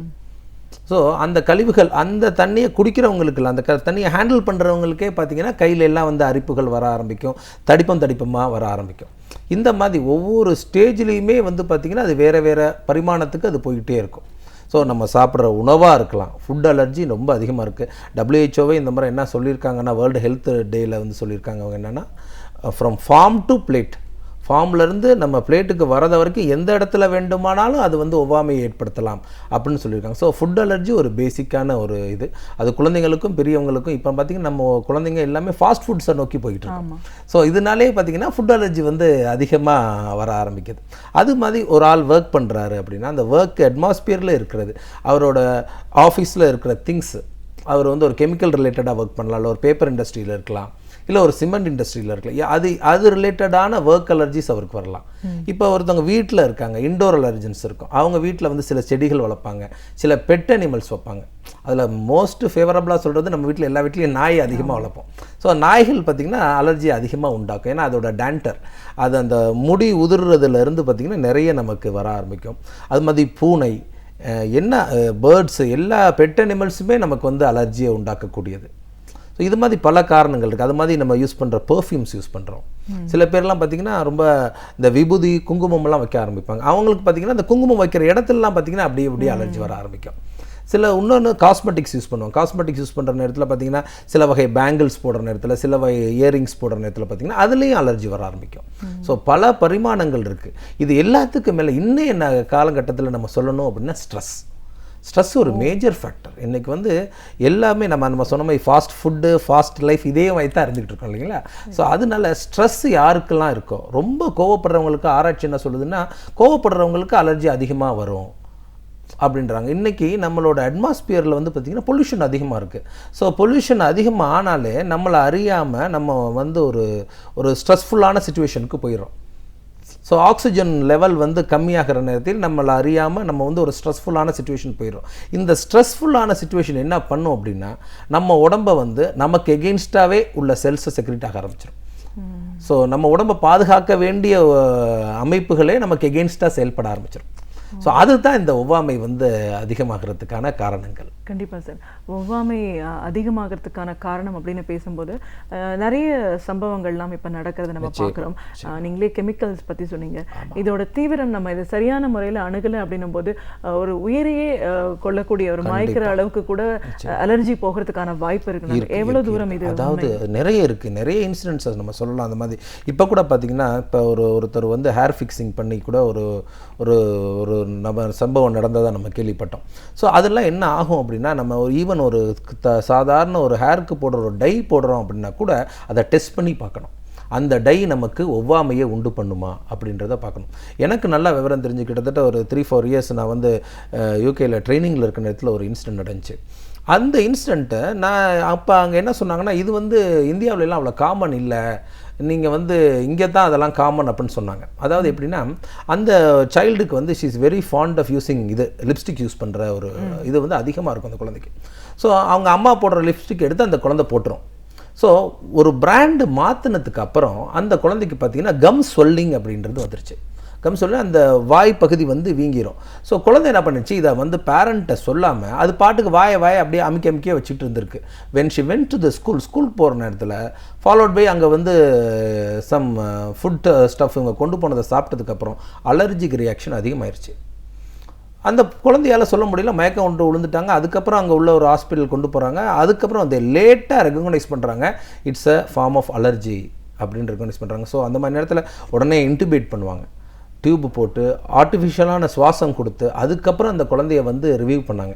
அதை வந்து நான் நேரடியாக இருந்து பார்க்கக்கூடிய ஒரு சம்பவமாக இருந்துச்சு. ஸோ குழந்தைங்கள் வந்து இப்போ பார்த்திங்கன்னா நிறைய ஸ்கூல்ஸ்லாம் ஃபங்க்ஷன்ஸ் நடத்துகிற இடத்துல மேக்கப் அதிகமாக போடுறாங்க. ஃபேன்சி ட்ரெஸ் காம்படிஷன், இந்த மாதிரி ஆனுவல் டே செலிப்ரேஷன் இதெல்லாம் போடுறாங்க. அந்த குழந்தைங்களுக்குலாம் பார்த்திங்கன்னா, ஒவ்வாமை இருக்கிற குழந்தைங்களுக்குலாம் பார்த்திங்கன்னா அந்த ப்ரோக்ராம் அந்த முடிஞ்சதுக்கு அப்புறமே பார்த்திங்கன்னா தோள்களில் சில ப்ராப்ளம் வர ஆரம்பிக்கும். சில குழந்தைங்களுக்கு ஆஸ்மா தாக்கம் இருந்துச்சுன்னா அது அதிகமாகும் இந்த மாதிரி. ஸோ அந்த குழந்தைங்க எல்லாமே பார்த்தீங்கன்னா கொஞ்சம் பேசிக்காக ஒரு கான்செப்டோடு இருந்தாங்க. நமக்கு வர ஒவ்வாமை எப்படி தடுக்கிறது அப்படின்லாம் தெரிஞ்சுக்கிட்டு இருந்தாங்க அப்படின்னா ஈஸியாக வந்து they can make a good quality of life. Okay. இப்போது அலர்ஜிக் வந்து இவ்வளோ பெரிய ஒரு பாதிப்புகளை ஏற்படுத்தும் அப்படின்னு சொல்லும்போது, இதனால் அதிகப்படியான ஒரு பாதிப்பு ஒரு நோயாளிக்கு இருக்குன்னா, ஆஸ்மா பேஷண்ட்ஸ் வந்து ரொம்ப அதிகமாக பாதிப்புக்கு உள்ளாகிறாங்க அலர்ஜினால. ஆஸ்மா பேஷண்ட்ஸ் அப்படின்னா அந்த ஆஸ்மா அப்படிங்கிறது என்ன சார்? அலர்ஜினால அந்த பாதிப்புகள் ஏன் உங்களுக்கு அதிகப்படியாகுது? ரொம்ப ரொம்ப ஒண்டர்ஃபுல்லான இது வந்துமா ரொம்ப முக்கியம். ஏன்னா நிறைய பேருக்கு இந்த கன்ஃபியூஷன் இருக்க ஆரம்பிச்சிருது. ஏன்னா நம்ம அலர்ஜி அப்படின்னு சொல்கிறோம், டாக்டர்ஸும் டயக்னோஸ் பண்ணுற நேரத்தில் இதை ஃபார்ம் ஆஃப் அலர்ஜின்னு தான் சொல்லுவாங்க. ஆனால் சில பேருக்கு அந்த அலர்ஜி நுரையீரலில் ஏற்படுற நேரத்தில் அது பேர் அலர்ஜிக் பிராங்கைட்டிஸ் அப்படின்னு சொல்லுவோம். அந்த அலர்ஜிக் பிராங்கைட்டிஸை தான் வந்து பிராங்கியல் ஆஸ்துமா அப்படின்னு இப்போ சொல்கிறோம். இப்போ அதே ஒவ்வாமை வந்து நமக்கு வந்து மூக்கில் வருதுன்னு வைங்க, அது வந்து அலர்ஜிக் ரைனைட்டிஸ் அப்படின்னு சொல்லுவோம். மூக்கில் வர ஒவ்வாமை பேர் அலர்ஜிக் ரைனைட்டிஸ்னு சொல்லுவோம். கண்ணில் வர அலர்ஜி பேர் அலர்ஜிக் கன்ஜங்டிவைட்டிஸ் அப்படின்னு சொல்லுவோம். தோலில் வர அலர்ஜி பேர் அலர்ஜிக் டெர்மடைட்டிஸ்ன்னு சொல்லுவோம், அட்ரிகேரியா அந்த மாதிரி சொல்லுவோம். ஸோ இதில் வந்து மெயினாக எப்படி வந்து நம்ம மூச்சு பாதைகளில் வந்து ஒவ்வாமை ஏற்படுற நேரத்தில் அந்த மூச்சு குழல்கள் வந்து வீங்க ஆரம்பிச்சிடும். ஸோ அது பேர் ஏர்வே இன்ஃப்ளமேஷன். எப்படி வந்து இப்போ ஒரு பூச்சி கடிச்சுன்னா இந்த இடம் நமக்கு தடிக்க ஆரம்பிக்குது, அதே மாதிரி தான் நம்ம உடம்புக்கு வந்து ஒத்து வராது ஒன்று நம்ம சுவாசிக்கிற நேரத்தில் நம்ம சுவாச குழாய்கள் வந்து அப்படியே கொஞ்சம் கொஞ்சமாக சுருங்க ஆரம்பிச்சிடும். பிராங்கோ கன்ஸ்ட்ரக்ஷன் அப்படின்னு சொல்லுவோம். அந்த ப்ராசஸ் நடந்த உடனே அடுத்த ப்ராசஸ் ஏர்வே இன்ஃப்ளமேஷன் ஒன்று நடக்க ஆரம்பிக்கும். ஸோ உள் சவ்வுகள்லாம் வீங்க ஆரம்பிச்சிடும். ஸோ அவங்களுக்கு என்ன ஆகும்னா மூச்சு ஒருத்தரை வந்து அமுக்குனா எப்படி நிலையில் அவர் மூச்சு விடுவாரோ அந்த மாதிரி அவர் சாதாரண இருக்கிற நிலையிலேயே அவர் உணர்வார். சில பேருக்கு அந்த நேரத்தில் தான் இந்த வீசிங்ன்ற எஃபெக்ட் வந்து வர ஆரம்பிக்கும். ஸோ இது வந்து ஒரு காமனாக ஒரு அலர்ஜிக் ப்ராப்ளம். சில பேருக்கு அலர்ஜிக் ஹிஸ்ட்ரியே இருக்காது, பட் இருந்தாலும் அவங்களுக்கு வந்து அந்த வீசிங் வரலாம். அது வந்து அவங்களோட மரபுன்னு அதுக்கு ஒரு மெயினாக காரணமாக ஆராய்ச்சி சொல்கிறது. அதாவது அம்மா அப்பா அத்தை மாமா தாத்தா பாட்டி யாருக்காவது ஒரு அலர்ஜி இருக்கலாம். அவருக்கு மூக்கில் உள்ள ஒவ்வாமையாக இருக்கலாம், இல்லை கண்ணில் ஒவ்வாமை இருக்கலாம், இல்லை சருமங்களில் உள்ள ஒவ்வாமையாக இருக்கலாம். அவங்களுக்கு திடீர்னு இந்த மாதிரி ஆஸ்மா தாக்கம் கூட அதிகமாகி தீவிரமாகிற நிலைமை கூட ஆக ஆரம்பிக்கும். ஸோ அவங்க என்ன பண்ணுவாங்க, மூச்சு திணறல் தான் அவங்களுக்கு ஆரம்பத்தில் அதிகமாக இருக்க ஆரம்பிக்கும். அதுக்கப்புறம் பார்த்திங்கன்னா இருமல் வர ஆரம்பிக்கும், இழப்பு வர ஆரம்பிக்கும். அவங்க வந்து அடுத்த நிலைக்கு போக ஆரம்பிச்சிடுவாங்க. சில நேரத்தில் அந்த மாதிரி நேரத்தில் நம்ம உடனே அவங்கள ஹாஸ்பிட்டலுக்கு அட்மிட் பண்ணி ஆக்சிஜன்லாம் கொடுத்து அவங்கள அதிலேருந்து ரிவைவ் பண்ண வேண்டியிருக்கும். பிராங்கோ டைலேட்டர்னு சில வகை மருந்துகள் இருக்குது. அந்த வகை மருந்துகளை யூஸ் பண்ணி அவங்கள வந்து நம்ம ரிவைவ் பண்ண வேண்டியிருக்கும். ஓகே, இப்போ இந்த குழந்தைங்களுக்கு வர ஆஸ்மா அலர்ஜி அப்படிங்கிறது என்ன சார், இது எப்படி வேறுபடுது? நிச்சயமா. அதாவதுமா குழந்தைகளுக்கு தான் ஆய்வுகள் என்ன சொல்லுதுன்னா இந்த அலர்ஜி தாக்கம் ஆஸ்மா தாக்கம் இல்லாமல் அதிகமாக இருக்கிறதா சொல்கிறாங்க. அதுக்கு மெயின் காரணம் என்னென்னா குழந்தைகளோட நுரையீரல் வந்து பார்த்திங்கன்னா ஒரு 3 to 5 years வரைக்குமே கொஞ்சம் கொஞ்சமாக வளர்ந்துக்கிட்டே இருக்கும். ஒரு பிறந்த குழந்தையோட நுரையீரலில் பார்த்திங்கன்னா தண்ணி தான் இருக்கும். ஸோ அதோட ஃபர்ஸ்ட்டு மூச்சு எந்த அளவு எடுக்குதோ அதுக்கப்புறம் அந்த நீரெல்லாம் வெளியே தள்ளப்பட்டுட்டு அதில் வந்து காற்று வந்து நிறைஞ்சிடும். இந்த காற்று பைகள் இருக்குது பாருங்கள், நான் சொல்கிறேன் அந்த ட்ரக்கியோ பிராங்கியல் ட்ரீ, அந்த பாதைகள் வந்து கொஞ்சம் கொஞ்சமாக விரிவடையணும். அது விரிவடைகிற நேரத்தில் தான் நமக்கு நல்ல சுவாசம் வர ஆரம்பிக்கும். ஸோ இப்போ இருக்கிற காற்று மாசில் பார்த்திங்கன்னா இப்போ நம்ம பெரியவங்கள்லாம் வந்து பார்த்திங்கன்னா 15 to 18 முறை மூச்சு எடுப்போம். வேற இந்த குழந்தைங்க பார்த்திங்கன்னா 40 times மூச்சு எடுக்கும். ஸோ அதிகமான அளவு காற்றை வந்து அவங்க உள்ளெடுக்கிறாங்க. ஸோ காற்று மாசுனால அந்த குழந்தைங்க தான் அதிகமாக அஃபெக்ட் ஆகுறாங்க. ஸோ அதனால தான் வந்து பார்த்திங்கன்னா குழந்தைங்களுக்கு இந்த நுரையீரல் தாக்கம் அதிகமாக இருக்குது. இன்னொன்று அந்த நுரையீரல் தாக்கம் ஏற்பட்டோன்னே சில பேருக்கு வந்து பார்த்திங்கன்னா அது வந்து ஒரு தொற்று வியாதி மாதிரி போயிடுது. சில பேருக்கு பார்த்திங்கன்னா பிராங்கடைட்டிஸ் அந்த மாதிரி சில வியாதிகளாக மாறுது. சில பேருக்கு பார்த்திங்கன்னா அது ஒவ்வாமையினால் வந்து ஆஸ்மா மாதிரி வியாதியாக மாறுது. ஸோ அடிப்படை என்னென்னா அந்த குழந்தை பருவத்தில் அந்த நல்ல சுவாசிக்கிறதுக்கு ஒரு சுத்தமான காற்று கிடைச்சாலே அந்த குழந்தைங்களுக்கு ஒரு பெரிய பாதிப்பு வந்து வரவே வராது. ஸோ ஒரு பர்சன்டேஜ் ஆஃப் குழந்தைங்க பார்த்திங்கன்னா ஒரு 7 வயசு 8 வயசில் அவங்களுக்கு வியாதிகள் குறையிறதா ஆய்வு சொல்கிறாங்க. சில குழந்தைங்களுக்கு பார்த்திங்கன்னா ஒரு 11 வயசு 12 வயசுக்கு குறையிறதா சொல்கிறாங்க. பட் ஆனால் இவ்வளோ பர்சன்டேஜுக்கு தான் குறையும், இவ்வளோ பர்சன்டேஜுக்கு குறையாது அப்படின்ற ஆய்வுகள் நம்மகிட்ட இல்லை. ஸோ நம்ம என்ன பண்ணணும்னா ஆரம்பத்திலேருந்தே அந்த குழந்தைகளோட நுரையீரலை நல்லா ஆரோக்கியமாக ஆக்கிட்டோம்னா கண்டிப்பாக அந்த குழந்தைங்க அடல்ட்ஹுட்டுக்கு வர நேரத்தில் அந்த வியாதியை வந்து தே வில் அவுட்க்ரோ. அதுக்கான சரியான ட்ரீட்மெண்ட் அவங்க ஆரம்ப நிலையிலேருந்தே எடுத்துட்டாங்க, மூச்சு பயிற்சிகள்லாம் ரெகுலராக பண்ணிட்டு வந்தாங்க அப்படின்னாலே அந்த நிலையிலேருந்து அவங்க தவிர்த்து வந்துடலாம். இப்போ ஒரு குழந்தையோட நுரையீரல் வந்து நமக்கு சரியாக வளரலைன்னு வைங்க, அந்த ஒரு மரத்தோட செடி மாதிரி தான். அந்த மரத்தோட கிளை எப்படி வந்து சரியாக வளராட்டி அதுலேருந்து வரக்கூடிய பூவும் பழமும் வந்து நல்லா இருக்காது பார்த்தீங்களா, அதே தான் இந்த குழந்தையோட நிலையும் இருக்கும். ஸோ திருப்பி இந்த குழந்தைக்கு இன்ஃபெக்ஷன் ஆகிட்டு இருக்கும். அடல்ட்ஹுட்டாக வந்ததுக்கு அப்புறம் கூட அவங்களுக்கு அதே ப்ராப்ளம் இருக்க ஆரம்பிக்கும். ட்ரீட்மெண்ட் அப்படின்னு வரும்போது குழந்தைங்களுக்கு எப்படி நம்ம இதுலேருந்து அவங்களை ரெக்கவர் பண்ணுறோம்? நிச்சயமாக இதுக்கு வந்து பார்த்திங்கன்னா ஃபர்ஸ்ட் வந்து பேரண்ட்ஸ் வந்து அதை பற்றி நல்லா புரிஞ்சுக்கணும். இப்போ நிறைய பேஷண்ட் என்கிட்ட வரவங்க சொல்லுவாங்க, நான் வந்து இது அலர்ஜி ப்ராப்ளமாக இருக்கும் அப்படின்னு நான் சொல்கிறதுக்கு முன்னாடியே அவங்க கேட்பாங்க, சார் இது எதுவும் அலர்ஜி இல்லையே அப்படின்னு தான் கேட்பாங்க. ஸோ அவங்க மனநிலை என்னென்னா இது வந்து ஒரு தொடர் வியாதியாக இருந்துடக்கூடாது நமக்கு குழந்தைக்கு அப்படின்றது தான் அவங்க வந்து இருக்காங்க. ஸோ உண்மைக்கு என்னென்னா நம்மளோட குழந்தைக்கு என்ன ப்ராப்ளம் இருக்குது அப்படின்றத ஃபஸ்ட்டு நம்ம அண்டர்ஸ்டாண்ட் பண்ணணும். அண்டர்ஸ்டாண்ட் பண்ணால் தான் நம்ம வந்து ஒரு பெட்டரான கேர் அந்த குழந்தைக்கு கொடுக்க முடியும். ஸோ எவ்வளோ ஏர்லியாக வந்து அந்த குழந்தைக்கு அலர்ஜி ப்ராப்ளம்ஸ் இருக்குது அப்படின்னு பார்க்கணும். சில குழந்தைங்கள் பார்த்திங்கன்னா பால் ஆரம்பிப்பாங்க, பசும்பால் அந்த மாதிரிலாம் ஆரம்பித்ததுக்கப்புறம் பார்த்திங்கன்னா உடனே டயரியா போக ஆரம்பிச்சிடும். அது வந்து லாக்டோஸ் இன்டாலரன்ஸ் அப்படின்னு சொல்ல ஆரம்பிப்போம். ஸோ ஒவ்வொரு உறுப்புலையும் அந்த மாதிரி அலர்ஜி வர ஆரம்பிக்கும். ஸோ அதை வந்து நாங்கள் வந்து ஒரு பாயிண்டராக சொல்லிடுவோம். ஸோ இந்த மாதிரி இருக்குது, அடுத்து இந்த குழந்தைக்கு சருமத்தில் ப்ராப்ளம் வரலாம், தோலில் அலர்ஜி வரலாம் அப்படின்னு சொல்லிடுவோம் முதல்லையே. சில குழந்தைங்களுக்கு பார்த்திங்கன்னா அந்த மாதிரி சொல்லிகிட்டே இருப்போம், வயிற்றால் பல நாள் போயிட்டே இருக்கும். வயிற்றால் நின்றோன்னே பார்த்திங்கன்னா உடனே வீசிங் வர ஆரம்பிக்கும். அடுத்த பரிமாணத்துக்கு அந்த அலர்ஜி வந்து தன்னை மாற்ற ஆரம்பிச்சிடும். So high degree of suspicion இருக்கும் நம்ம குழந்தைக்கு இந்த ப்ராப்ளம் இருக்கலாமா. அது இல்லாமல் யாராவது நம்ம ஃபேமிலியில் ஒருத்தவங்களுக்கு ஆஸ்மா தாக்கம் இருந்துருச்சு அப்படின்னாலோ இல்லை வேறு ஏதாவது ஒரு வகை அலர்ஜி இருந்துட்டாலோ அடுத்த தலைமுறைக்கு வரத்துக்கான சாத்தியக்கூறுகள் நிறைய இருக்குது. ஸோ நம்ம வந்து வியூ பண்ணுறதே வந்து பேரண்ட்ஸ் வந்து ஒரு சந்தேகமாக வியூ பண்ணணும். ஏன்னா இன்னைய ட்ரெண்டில் பார்த்திங்கன்னா அலர்ஜி டிசீஸ் கிட்டத்தட்ட 40% அதிகமாக இருக்குது. நம்ம வந்து சுகர் டயபெட்டிஸை பற்றியெல்லாம் பேசுகிற நேரத்தில் அலர்ஜி பற்றி பார்த்திங்கன்னா கிட்டத்தட்ட 40 folds அதிகமாக இருக்குது. அதுக்கு காரணம் என்னென்னா நம்ம மக்களுக்கிடையே உள்ள விழிப்புணர்வு வந்து ரொம்ப கம்மியாக இருக்கிறது தான். இன்னொன்று நம்ம வெஸ்டர்னைசேஷனை நோக்கி போய்கிட்டே இருக்கோம். நம்ம பாரம்பரியத்தை வந்து தாண்டிட்டோம். அதெல்லாம் விட்டுட்டு புது லைஃப் ஸ்டைலுக்கு போகிறனால தான் இதெல்லாம் அதிகமாக இருக்குது. குழந்தைங்களுக்கு இதை ஆரம்பத்திலே கண்டுபிடிச்சிட்டோம்னா ரொம்ப ஈஸியாக ட்ரீட்மெண்ட் பண்ணிடலாம். ஒரு பெரிய கஷ்டமே இல்லை. அவங்களுக்கு வந்து பார்த்திங்கன்னா என் பேஷண்ட்ஸ் நிறைய பேர் வந்து சொல்லுவாங்க இந்த மாதிரி ஐஸ்கிரீம் சாப்பிட்டா உடனே இதாகிடுது, சாக்லேட் சாப்பிட்டா இதாகிடுதுன்ட்டு. பட் அதுக்கான கரெக்டான ட்ரீட்மெண்ட் இருக்குது. அதெல்லாம் கொடுத்தீங்கன்னா இப்போ பார்த்தீங்கன்னா நான் யூஸ்வலாக சொல்லுவேன் இந்த மாதிரி இந்த ஸ்டேஜில் அந்த குழந்தை ஐஸ்கிரீமும் சாக்லேட்டும் சாப்பிடாட்டி ஒரு பெரிய ஆளாக வந்தோம் நம்ம சொல்லிடுவோம் இதெல்லாம் சக்கரை வியாதி வந்துடும் இப்போ சாப்பிடாதீங்கன்றோம். So they will not able to enjoy இந்த லைஃப் ஸ்டைலை வந்து என்ஜாய் பண்ணவே முடியாது. ஸோ வித் ஆல் ப்ரிகாஷன் கரெக்டாக ப்ரிகாஷன் எடுத்துக்கிட்டு என்ன செய்யணுமோ அதுக்கான மருந்துகளை சரியாக எடுத்துக்கிட்டு அந்த மாதிரி இருந்தாங்கன்னா அவங்க they can enjoy their life style. நிச்சயமாக சார். இன்னொரு முக்கியமான ஒரு கண்டிஷன், இப்போ வயதானவங்கன்னு வரும்போது இந்த கிளைமேட்டிக் கண்டிஷனும் வந்து ஆஸ்மா நோயாளிகளுக்கு ஒரு பெரிய ஒரு பாதிப்பு. இந்த அக்டோபர், நவம்பர், டிசம்பர் இந்த மாதங்கள்லாம் பார்த்தீங்கன்னா நிறைய பேர் அதோட வியாதியோட தீவிரம் அதிகமாகிறது சொல்கிறாங்க. அந்த காலகட்டத்தை எப்படி கடந்து போகுது? நிச்சயமா இப்போ நீங்கள் உங்களோட கணிப்பு வந்து ரொம்ப கரெக்டானது. ஏன்னா அந்த பீரியட் தான் வந்து they will feel very bad. அதாவது வெயில் காலத்தில் வந்து ஆஸ்மெட்டிக்ஸ் எல்லாம் கொஞ்சம் சந்தோஷமாக இருப்பாங்க. பட் மழை காலம் வர வர அந்த குளிர் காற்றெல்லாம் வர வர they feel very அன்கம்ஃபர்டபுளாக இருப்பாங்க. அவங்களுக்குள்ள அந்த அன்கம்ஃபர்டபுள்ன்றது காரணம் என்னன்னா போன வருஷம் இப்படி இருந்தோம் அப்படின்ற அந்த ஒரு எண்ணம் வந்தோடனே அந்த ஸ்ட்ரெஸ் லெவல் அதிகமாயிரும். ஸோ அவங்க வியாதி வரத்துக்கு முன்னாடி அவங்க பயப்படுற நிலைமைக்கு போயிடுவாங்க. இதுதான் அந்த வியாதியை வந்து அதிகப்படுத்திடும். இன்னொன்று இப்போ பார்த்தீங்கன்னா இப்போ நம்ம இருக்க சுச்சுவேஷனில் கிளைமேட்டிக் சேஞ்ச் வந்து ரொம்ப டிராஃப்டிக்காக இருக்குது. எப்போ வெயில் வருது எப்போ மழை வருதுன்றது நம்மளால் அந்த 100% கணிக்க முடியாமல் இருக்கும். இந்த மாறும் பருவநிலை இருக்குது பாருங்கள், இந்த மாறும் பருவநிலை தான் வந்து ஓல்டு பீப்புளுக்கு அதிகமாக பாதிக்கக்கூடியது. ஸோ அதுக்கெல்லாமே we have some small techniques இருக்குது. ஸ்மால் டெக்னிக்ஸ் ஆஃப் ப்ரீத்திங் இருக்குது. நம்ம உடம்பை வந்து எப்படி நம்மளே சூடாக வச்சுக்கலாம். உள்ள we are all warm blooded animals. So இந்த வெளியிலேருந்து வரக்கூடிய காற்றை வந்து எப்படி நம்ம வந்து சூடாக்கிக்கலாம் அப்படின்ற டெக்னிக்கை நம்ம ஒவ்வொருத்தருமே தெரிஞ்சிருக்கணும். இன்னொன்று அந்த குளிர்காலம் வர நேரத்தில் பார்த்திங்கன்னா போலன்ஸ் இந்த மகரந்த தூள்கள்லாம் அதிகமாக வந்து வெளியில் வர ஆரம்பிக்கும் செடிகள்லேருந்து. ஸோ அந்த மாதிரி ஏர்லி மார்னிங் இவங்க வெளியில் போகாமையே வந்து அவாய்ட் பண்ணணும். அட்லீஸ்ட் ஒரு 8:30க்கு மேலே இவங்க வெளியில் வரணும். அதுக்கு முன்னாடி வர நேரத்தில் தான் இந்த மகரந்த தூள்களோட இது அதிகமாக இருக்கும்.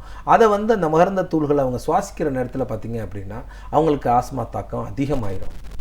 இன்னொன்று நம்ம பெரியவங்கள்கிட்ட உள்ள ஒரு பெரிய டிஸ்அட்வான்டேஜ் என்னென்னா ஆரம்ப நிலையில் பார்க்க மாட்டாங்க.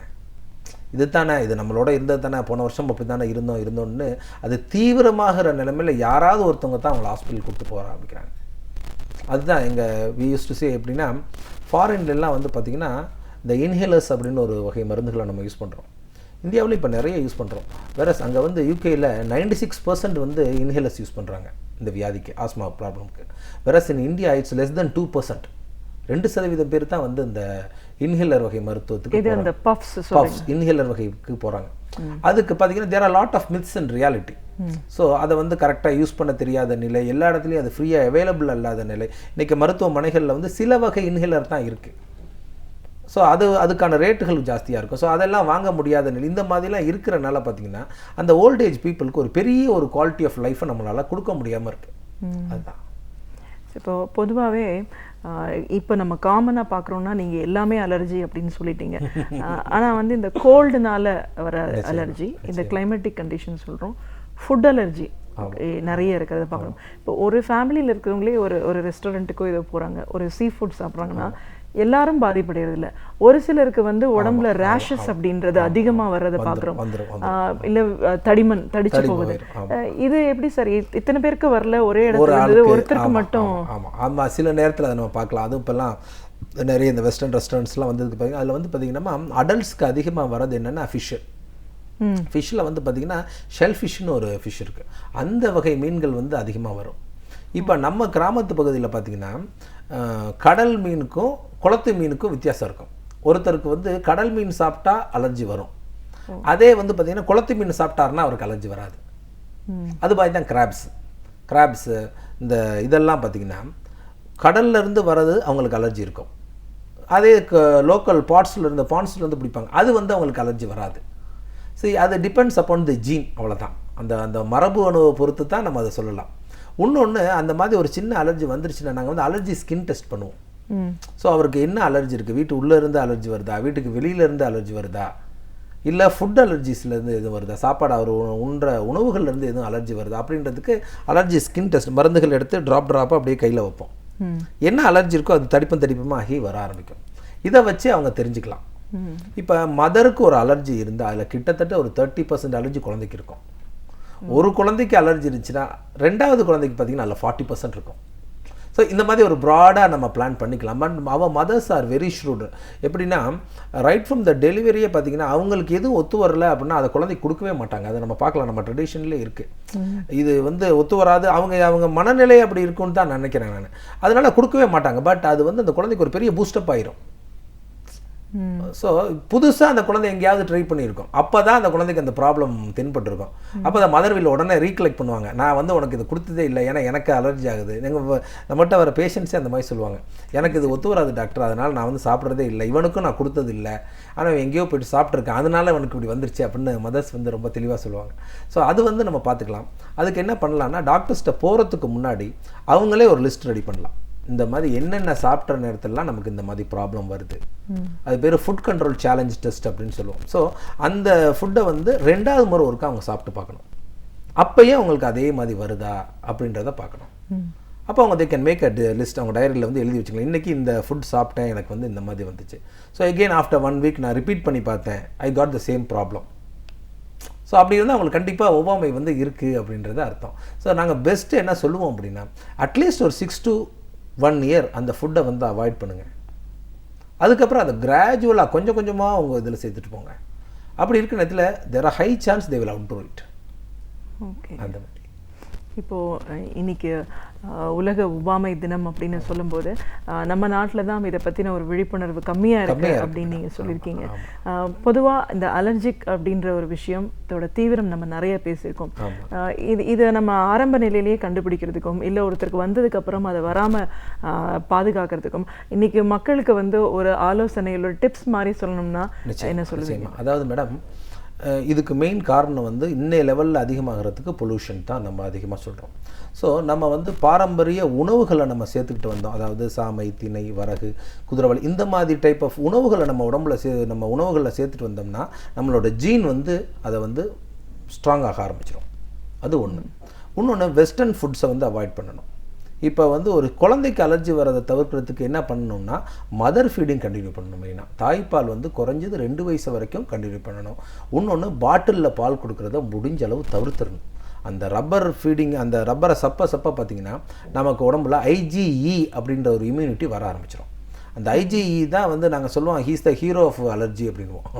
ஸோ அந்த IgE புரோதம் எவ்வளோத்துக்கு எவ்வளோ அதிகமாகுதோ நமக்கு வந்து ஒவ்வாமை தாக்கம் அதிகமாக இருக்கும். அது வரத்துக்கு மெயின் காரணம் வந்து இந்த ரப்பரை சப்புற நேரத்தில் வந்து பார்த்திங்கன்னா அது வர ஆரம்பிச்சிடும். ஸோ குழந்தைங்களுக்கு வந்து இதை 3ஐயும் அவங்க தவிர்த்துட்டு வந்தாங்கனாலே குழந்தைங்களை ஓரளவு நம்ம இது பண்ணிடலாம். இன்னொன்று, அலர்ஜி இருக்கிற குழந்தைங்களுக்கு மெதுவாக சாப்பாடு கொடுக்கணும். ஃபீடிங்கே பார்த்திங்கன்னா நாங்கள் 6 மாதத்துக்கு அப்புறம் திடமான ஆகாரம் ஆரம்பிக்கணும் தாய்ப்பாலோடு சேர்ந்துன்னு சொல்லுவோம். அவங்க பார்த்திங்கன்னா வேகமாக ஸ்டார்ட் பண்ணுவாங்க, நம்ம குழந்தைக்கு சாப்பாடு கொடுக்க சொல்லிட்டாங்கன்ட்டு. ஸோ அலர்ஜி இருக்கிற குழந்தைங்களுக்கு ரொம்ப ஸ்லோ அண்ட் கிராஜுவலாக வந்து ஃபுட்டை வந்து வீனிங் பண்ணணும். அது ஒன்று. பெரியவங்களுக்கு அலர்ஜி இருக்குது அப்படின்னா they have to first make a list, என்னென்ன அலர்ஜி நமக்கு இருக்குது, ஃபுட் ஐட்டம்ஸில் இருக்கா, இல்லை ஆஃபீஸ். சில பேர்லாம் டிப்பிக்கலாக சொல்லுவாங்க ஹிஸ்ட்ரி, சனி ஞாயிறு நான் வீட்டில் இருந்தேன் சார், எனக்கு ஒரு ப்ராப்ளம் இல்லை, திங்கக்கிழமை காலையில் ஆஃபீஸ் போனேன், போயிட்டு 1 மணி நேரத்தில் எனக்கு கையெல்லாம் தடிக்க ஆரம்பிச்சிருச்சு அப்படின்வாங்க. ஸோ அதெல்லாம் தெரியுது, அது வந்து ஆக்குபேஷனல் ஹசார்ட்னு தெரியுது. ஸோ அங்கே என்ன ப்ராப்ளம் இருக்குது அப்படின்றத பார்க்கணும். அது இப்போ இன்கேஸ் மோஸ்ட்லி பார்த்திங்கன்னா டஸ்ட்டாக தான் இருக்கும். ஸோ டஸ்ட்டாக இருந்துச்சு அப்படின்னா அந்த டஸ்ட்டை வந்து நம்ம கூட்டக்கூடாது, அதை வந்து வெட் மாப்பிங் பண்ணிடணும். நிறைய பேருக்கு பார்த்திங்கன்னா ஹவுஸ் டஸ்ட் மைட்டுன்னு ஒன்று இருக்குது. அது வந்து பார்த்திங்கன்னா நம்ம பெட்ரூம்ஸில் அதிகமாக இருக்கும். ஸோ அந்த பெட் கவர், இந்த பில்லோஸ் எல்லாம் பார்த்திங்கன்னா நம்ம படுக்கிறதுக்கு ஒரு 5 நிமிஷத்துக்கு முன்னாடி தான் பில்லோ கவர் போடணும். புதுசாக பெட் ஸ்ப்ரெட் விரித்து போட்டு அதில் படுக்கணும். எகெயின் மார்னிங் எந்திரிச்சதுக்கப்புறம் அந்த பில்லோ கவரையும் அந்த பெட் ஸ்ப்ரெட்டையும் எடுத்து மடித்து உள்ளே வச்சிடணும். எகெயின் திருப்பி படுக்கிற நேரத்தை தான் விரிக்கணும். ஏன்னா அந்த டஸ்ட் பார்ட்டிகல்ஸ் எல்லாமே அப்படியே அந்த பெட்டில் செட்டில் ஆயிரும். ஒன்ஸ் நம்ம போயிட்டு படுக்க ஆரம்பிச்சதுக்கப்புறம் பார்த்திங்கன்னா அவங்களுக்கு தும்மல் வர ஆரம்பிக்கும். காலைல எந்திரிச்சோன்னா அடுக்கடுக்காக தும்மல் ஆரம்பிப்பாங்க, கண்ணெல்லாம் எரிய ஆரம்பிக்கும், அந்த மாதிரி இருக்கும். ஸோ இதெல்லாம் ஈஸியாக அவங்க தவிர்த்துட்டு வந்துடலாம். நாங்கள் பெஸ்ட்டாக என்ன சொல்கிறோம் அப்படின்னா ப்ரீத்திங் டெக்னிக் சொல்கிறோம். நம்ம எவ்வளவோ பொல்யூஷன் இருக்குது, இந்த பொல்யூஷன்லேருந்து நம்ம பாதுகாக்கணும் நம்மளை அப்படின்னா நம்ம சுவாசத்தை நம்ம பாதுகாத்துக்கலாம். ஸோ அதுக்கு என்ன பண்ணுறோம்னா இந்த கையை உள்ளே வச்சு இப்படி மூடிக்க சொல்கிறோம். இப்படி மூடிட்டோம் அப்படின்னா நம்ம வயிற்று பகுதியிலேருந்து இந்த மூச்சு வர ஆரம்பிக்கும். இதை வந்து தே கேன் டூ இட். இப்போ உட்காந்துருக்க நேரத்தில் எப்போ வேணாலும் செய்யலாம். ஸோ இதை வந்து டெய்லி ஒரு 10 மினிட்ஸ் செய்யலாம். அடுத்து கையை வெளியில் வச்சுட்டு மூடணும். இப்படி செஞ்சாங்க அப்படின்னா என்ன ஆகும்னா முதுகு பகுதியிலேருந்து மூச்சு வர ஆரம்பிக்கும். நம்மளோட பேக்லேருந்து முதுகு வர ஆரம்பிக்கும். மூணாவது வந்து இப்படி வச்சோம் அப்படின்னா நம்மளோட நெஞ்சு பகுதியிலேருந்து மூச்சு வர ஆரம்பிக்கும். ஸோ இது மூணையும் நம்ம செய்கிற நேரத்தில் பார்த்திங்கன்னா நம்ம லங்ஸில் கிட்டத்தட்ட ஒரு 60 to 70% ஆஃப் த லங்ஸை நம்ம யூட்டிலைஸ் பண்ணுறோம். வேறஸ் நார்மலாக நம்ம மூச்சு விடுற நேரத்தில் 20% to 30% நுரையீரலை தான் நம்ம யூஸ் பண்ணுறோம். ஸோ அதிகமான அளவு நம்ம ஆக்சிஜனை உள்ளே எடுத்துக்கிட்டு இருக்க நேரத்தில் எந்தெந்த பகுதிக்கெல்லாம் ஆக்சிஜன் செல்லாமல் இருக்கோ, போகாமல் இருக்கோ, அதெல்லாம் விரியறதுக்கு நிறைய வாய்ப்பு இருக்குது. So they can outro. இந்த அவங்களோட நுரையீரலில் வர ப்ராப்ளமை நம்ம வந்து ஈஸியாக வந்து இந்த மூச்சு பயிற்சிகள் மூலியமாக கண்ட்ரோல் பண்ணிக்கலாம். ரெண்டாவது டயட், நம்ம ஏற்கனவே டிஸ்கஸ் பண்ண மாதிரி டயட் சொல்லலாம். இன்னொன்று இந்த மாதிரி பால், சோயா, வீட்டு கோதுமையெல்லாம் அதிகமாக அலர்ஜி ஆகும். அப்போ அந்த நேரத்தில் பார்த்திங்கன்னா நம்ம கோதுமை அலர்ஜின்னு சொல்லுவோம். அது பார்த்திங்கன்னா பிஸ்கட்ஸ், எல்லா பிஸ்கட்ஸ்லையுமே வந்து பார்த்திங்கன்னா கோதுமைகள் இருக்கும். குழந்தைங்களுக்கு அது தெரியாது. அது உடனே சாப்பிடுவாங்க, உங்களுக்கு உடனே காஃப் வர ஆரம்பிக்கும். சில குழந்தைங்களுக்கு வீசிங் வர ஆரம்பிக்கும். சில குழந்தைங்களுக்கு பார்த்திங்கன்னா ரேஷாக அப்படி புள்ளி புள்ளியாக வர ஆரம்பிக்கும். அதில் சில குழந்தைங்களுக்கு பார்த்திங்கன்னா இந்த க்ரீம் பிஸ்கட் சாப்பிட்டா மட்டுமே வர ஆரம்பிக்கும். ஸோ இதெல்லாம் அந்த குழந்தைங்க அவாய்ட் பண்ணிட்டு வரலாம். பெரியவங்க இந்த ப்ராக்டிஸ், இந்த நம்ம சொல்லிக் கொடுத்த இந்த டெக்னிக்ஸை வந்து தே கேன் ஃபாலோ இட். எப்பெல்லாம் ஃப்ரீயாக இருக்கோ அப்போல்லாம் செய்கிற நேரத்தில் நம்ம நுரையீரல் வந்து ரொம்ப ஸ்ட்ராங்காக ஆரம்பிச்சிடும். ஒரு ஒவ்வாமை சிறப்பு மருத்துவர் அப்படிங்கிற முறையில் உலக ஒவ்வாமை தினம் இந்த நாளில் ஒவ்வாமை அப்படிங்கிறது எப்படி உருவாகுது, இதெல்லாம் இது வர்றதுக்கான காரணமாக இருக்குது, இதோட தீவிரம் எந்த அளவுக்கு ஒரு பெரிய பாதிப்புகளை ஏற்படுத்தி கொடுக்கும், அதெல்லாம் வராமல் தடுக்கணும்னா நம்ம கடைபிடிக்க வேண்டிய வழிமுறைகள் என்ன, இப்படி பல விஷயங்களை கருத்துக்களை எங்களோட நீங்கள் முழுமையாக பார்த்ததுக்கு நன்றி. நன்றி. பேராசிரியர் சுபவீர பாண்டியன் அவர்கள் நாம் வியக்கும் வகையில் நாள்தோறும் பலவிதமான புதிய தகவல்களை நம்மிடையே பகிர்ந்து கொண்டு வருகிறார். அந்த வகையில் இன்று என்ன தகவலை நம் முன் வைக்கப் போகிறார் என்பதை பார்க்கலாம். நம் வீடியோலை வாணிகிச்சின் அடுத்த பகுதியாக வரவிருப்பது ஒன்றே சொல் நன்றே சொல்.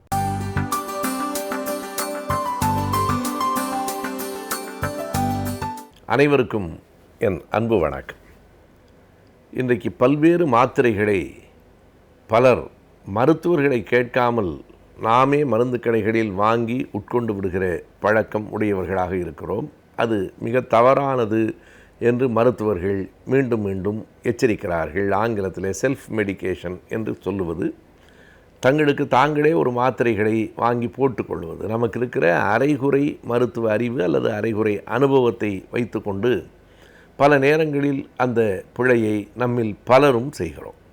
வெளிநாடுகளில் ஒரு குறிப்பிட்ட சின்ன சின்ன மாத்திரை மருந்துகள், அதாவது ஒரு சத்து மாத்திரைகள், விட்டமின் என்று சொல்லுகிறோமே, அது போன்ற மாத்திரைகளை தவிர, இருமலுக்கான ஒரு மருந்து போன்றவைகளை தவிர மற்றவைகளெல்லாம் மருத்துவரினுடைய சீட்டு இல்லாமல் எந்த ஒரு மருந்தையும் யாரும் வாங்கிவிட முடியாது. எந்த மருந்து கடையிலும் கொடுத்து விட மாட்டார்கள். ஆனால் நம் நாட்டை பொறுத்தளவு மிக எளிமையாக நாம் சொல்லுகிற நோய் கிருமிகளை கொல்லுகிற மாத்திரைகள், ஆன்டிபயாட்டிக் என்று சொல்லுகிற அந்த மாத்திரைகள் உட்பட மிக கடுமையான நோய்களுக்கான மாத்திரைகளையும் கூட நாமவே மருந்து கடைகளிலே இருந்து வாங்கிவிட முடிகிற நிலைதான் இன்றைக்கு வரைக்கும் இருக்கிறது. ஆனால் சில மாத்திரைகள் சாதாரணமாக தலைவலிக்கு நாம் போட்டுக்கொள்ளுகிற மாத்திரை, காய்ச்சலுக்கு போட்டுக்கொள்ளுகிற மாத்திரை, ஆங்கிலத்திலே அதனுடைய வேதியியல் பெயர் பாராசெட்டமால் என்று சொல்லுவார்கள். அப்படிப்பட்ட மாத்திரைகளை இயல்பாக வாங்கி கொள்ளலாம். உடம்பு சுடுகிற போது அதை போடுவதும், பிறகு நிற்கவில்லை என்றால் மருத்துவரிடம் போவதும் என்பதுதான் சரியான நடைமுறை. அப்படிப்பட்ட மாத்திரைகளிலே ஒன்றுதான் இந்த ஆஸ்பிரின் என்பது.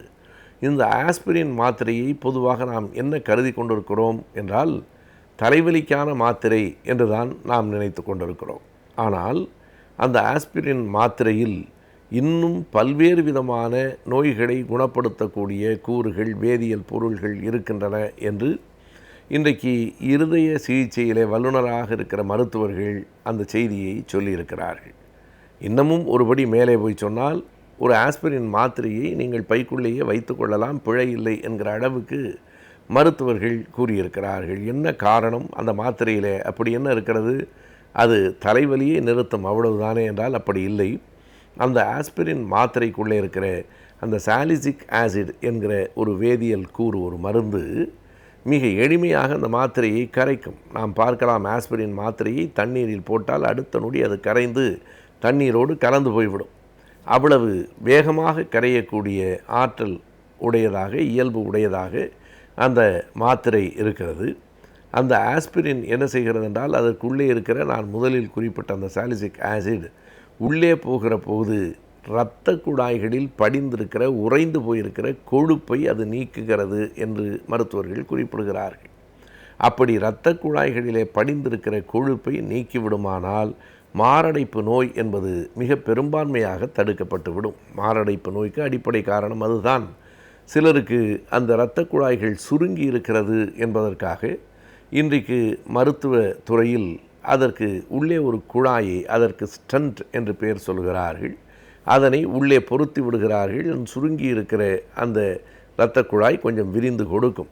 எனவே இரத்த ஓட்டம் தடைப்படாது என்று.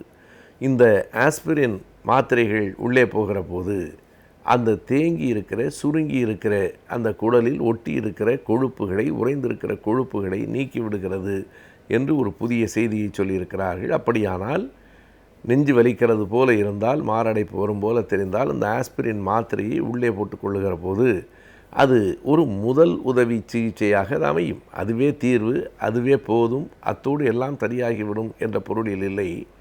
மருத்துவரிடம் போவதற்கு முன்னால், போவதற்கு அருகிலே மருத்துவமனை இல்லை, மருத்துவர்கள் இல்லை என்றால் போய் சேருகிற வரைக்கும் நம்மை காப்பாற்றி கொள்ளுகிற ஒரு முதல் உதவியாக இந்த ஆஸ்பிரின் மாத்திரையை பயன்படுத்தலாம். இது பற்றி பல்வேறு மருத்துவர்கள் கருத்துக்களை தெரிவித்திருக்கிறார்கள். முகத்திலே இருக்கிற பருவை அது நீக்கிவிடும், உடம்பிலே இருக்கிற தோலில் இருக்கிற நோய்களை அது குணப்படுத்தும் என்றெல்லாம் இந்த ஆஸ்பிரின் மாத்திரையை பற்றிய பல்வேறு செய்திகள் சொல்லப்பட்டிருக்கின்றன. இவற்றையெல்லாம் தொகுத்து மிக எளிமையாக மக்களுக்கு ஒரு கட்டுரையில் யார் வழங்கியிருக்கிறார்கள் என்றால், இந்த கட்டுரையை படித்து கொண்டே வருகிற போது யாரோ ஒரு மருத்துவர் எழுதியிருக்கக்கூடிய கட்டுரையாக இருக்கும் என்றுதான் நான் கருதினேன். ஆனால் என்ன வியப்பென்றால், இந்த கட்டுரையை யார் எழுதியிருக்கிறார் என்றால், திராவிடர் கழகத்தினுடைய தலைவர் ஐயா ஆசிரியர் வீரமணி அவர்கள் வாழ்வியல் சிந்தனைகள் என்கிற தலைப்பிலே இதனை எழுதியிருக்கிறார்கள். ஒரு வாழ்வியல் சிந்தனை. ஏனென்றால் எல்லோரும் வெறும் கட்சி சார்ந்து மட்டும்தான் பேசுவோம். பகுத்தறிவாளர்கள் பகுத்தறிவு கருத்துக்களை மட்டும், ஆன்மீகவாதிகள் ஆன்மீக கருத்துக்களை மட்டும்தான் பேச வேண்டும் என்பதில்லை. வாழ்க்கை என்பது எல்லாம் கலந்தது. வாழ்வியல் சிந்தனைகள் அத்தனை பேருக்கும் பொதுவானவை, தேவையானவை. எனவே வாழ்வியல் சிந்தனைகளை பகிர்ந்து கொள்ள வேண்டும் என்கிற நோக்கத்தில் ஏற்கனவே வாழ்வியல் சிந்தனைகள் என்கிற தலைப்பில் சில புத்தகங்களையே, சில தொகுதிகளை வீரமணி அவர்கள் வெளியிட்டிருக்கிறார்கள். இன்றைக்கு அதனுடைய ஒரு கூறாக தொடர்ச்சியாக அவர் எழுதி கொண்டு வருகிற போது இந்த ஆஸ்பிரின் மாத்திரையை பற்றியும் அவர் இவ்வளவு தூரம் அதில் இருக்கிற வேதியியல் பொருள்கள் என்ன, அது உள்ளே போய் என்ன வேலை செய்கிறது என்பன எல்லாவற்றையும் அவர் விரிவாக சொல்லியிருக்கிறார். எனவே இப்படிப்பட்ட சில மாத்திரைகளை பற்றி நாம் தெரிந்து கொள்வதும், சில மாத்திரைகளை நாம் கைகளில் வைத்து கொள்வதும் சரியானது தான். இந்த மருத்துவ சிகிச்சை, முதலுதவியாக இருக்கிற சிகிச்சை என்பதை பொறுத்தளவு நாம் 2 செய்திகளை தெளிவாக அறிந்து கொள்ள வேண்டும்.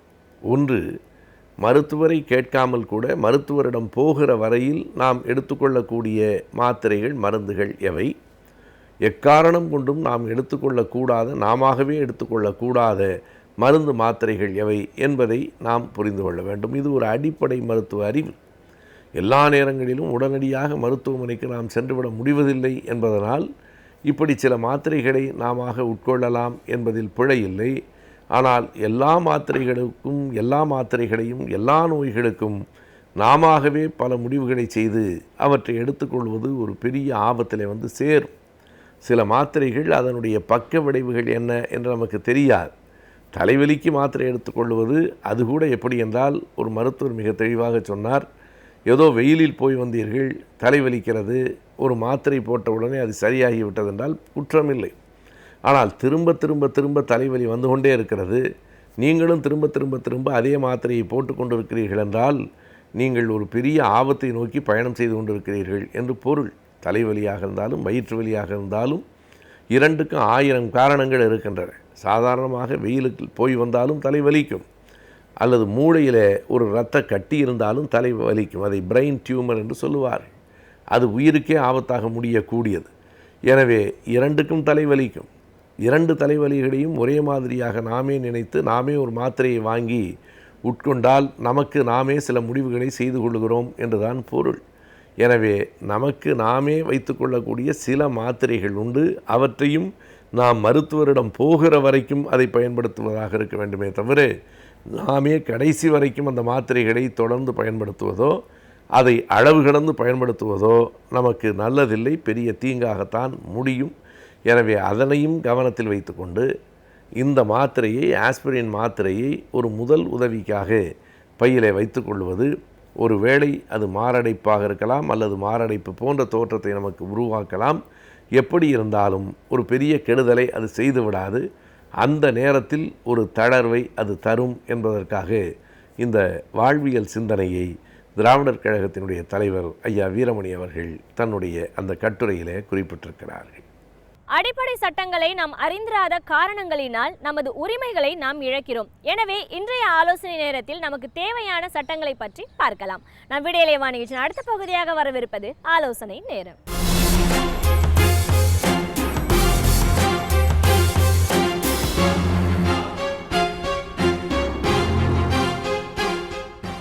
வணக்கம்.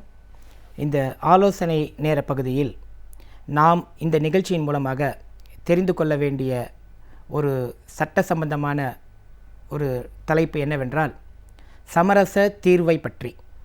இந்த சமரச தீர்வு என்பது என்னவென்றால் ஆங்கிலத்தில் சொல்லுவார்கள் மீடியேஷன் என்று. மீடியேஷன் என்றால் ஒரு இரண்டு நபர்களுக்கு இடையில் ஒரு வழக்கு ஏற்படும் சமயத்தில் அதை வழக்காடு மன்றத்தில் ஒருவர் இன்னொருவர் மீது வழக்கு தொடுத்து அதை வழக்கறிஞர்கள் வாதாடுவார்கள். இவர்கள் தரப்பு வாதங்களையும் எடுத்து வைப்பார்கள், அவர்கள் தரப்பு வாதங்களையும் எடுத்து வைப்பார்கள். இரண்டு தரப்பிலும் சாட்சியங்கள் மற்றும் சான்று ஆவணங்கள் அனைத்தும் நீதிமன்றத்தில் சமர்ப்பிக்கப்படும். இதை பரிசீலித்த நீதிபதி ஒரு தீர்ப்பை வழங்குவார். அந்த தீர்ப்புக்கு மேலாக உயர் நீதிமன்றத்திலோ அதற்கு உச்ச நீதிமன்றத்திலோ ஒரு அப்பீல் மனு, மேல்முறையீடு என்று இருக்கும். இந்த மேல்முறையீடு முழுவதும் எல்லா மேல்முறையீடுகளும் செய்து அந்த குறிப்பிட்ட வழக்கில் ஒரு நீதி வழங்கப்படும் பட்சத்தில் குறைந்தபட்சம் ஒரு 10 வருடத்திலிருந்து 15 வருடங்கள் ஆகக்கூடிய சூழ்நிலை தான் இன்றைய நிலையில் இருக்கிறது. இது போன்று அது மட்டுமல்லாமல் பண விரயங்கள், காலம் ஒரு பக்கம். டைம்ங்கிறது time is the most essential aspect in the human life. அப்படிப்பட்ட ஒரு காலம், பொன்னான காலத்தை நாம் வீணடிக்கின்றோம். மேலும் அனாவசியமான பொருள் செலவுகள், இது போன்ற விஷயங்களை நாம் பார்க்கும் பொழுது நமக்கு மன உளைச்சலுக்கு ஆளாகிறோம். நிம்மதியான தூக்கம் நிச்சயமாக இருக்காது. ஒரு கேஸ் போட்டுட்டாக்கா அந்த காலத்துலலாம் சொல்லுவாங்களாம், நான் சுப்ரீம் கோர்ட்டு போனால் நான் சுப்ரீம் கோர்ட்டுக்கு போவேன், என் சொத்தே அழிஞ்சாலும் நான் சுப்ரீம் கோர்ட்டுக்கு போய் உன்னை இந்த கேஸில் உன்னை உண்டு இல்லாமல் பண்ணிடுறேன் அப்படின்னு சொல்லுவாங்களாம். அப்போ அந்த காலத்திலேயே நான் சொல்கிறது 60-70 வருடத்திற்கு முன்னதாகவே சுப்ரீம் கோர்ட்டுக்கு போகணுன்னா சொத்தை அழிக்கணுங்கிறது தான் ஒரு காலத்தின் கட்டாயமாக இருந்திருக்கிறது. அப்படிப்பட்ட இது போன்ற ஒரு சூழ்நிலையில் நம்ம இருந்து கொண்டிருக்கும் பொழுது இந்த வழக்கு மன்றத்திற்கு செல்லாமல் நமக்கு ஏற்படக்கூடிய பிரச்சனைகளை சமரசமாக சட்டத்திற்கு உட்பட்டு நாம் எப்படி தீர்த்து கொள்ள முடியும் என்பதை பற்றி தான் நாம் இப்பொழுது விவாதிக்கிறோம். இப்போ பார்த்திங்கன்னா சமரச தீர்வு மையம் என்பது இப்போ ஒவ்வொரு மாவட்டத்திலும் இருக்கிறது. உயர்நீதிமன்றத்தில் சமரச தீர்வு மையம் என்று ஒன்று இருக்கிறது. அது உயர்நீதிமன்ற நீதிபதிகளின் மேற்பார்வையிலும் ஒவ்வொரு மாவட்டத்தில் இருக்கக்கூடிய மாவட்ட சமரச தீர்வு மையம் மாவட்ட நீதிபதிகளின் அவங்களுடைய மேற்பார்வையில் இருக்கிறது. இது போன்று உச்சநீதிமன்றத்தில் சுப்ரீம் கோர்ட்டில் கூட இதேமாரி மீடியேஷன் கமிட்டின்னு சொல்லிட்டு இருக்குது. மீடியேஷன் சம்மந்தப்பட்ட மீடியேஷன் சென்டர்னு சொல்லிட்டு இருக்குது. இதில் ஃபேமிலி கோர்ட், குடும்ப நல சங்கதிகள், குடும்ப நல வழக்குகள் வருது இல்லைங்களா, அங்கேயும் எப்படின்னா ஃபேமிலி கோர்ட் மீடியேஷன் இருக்குது.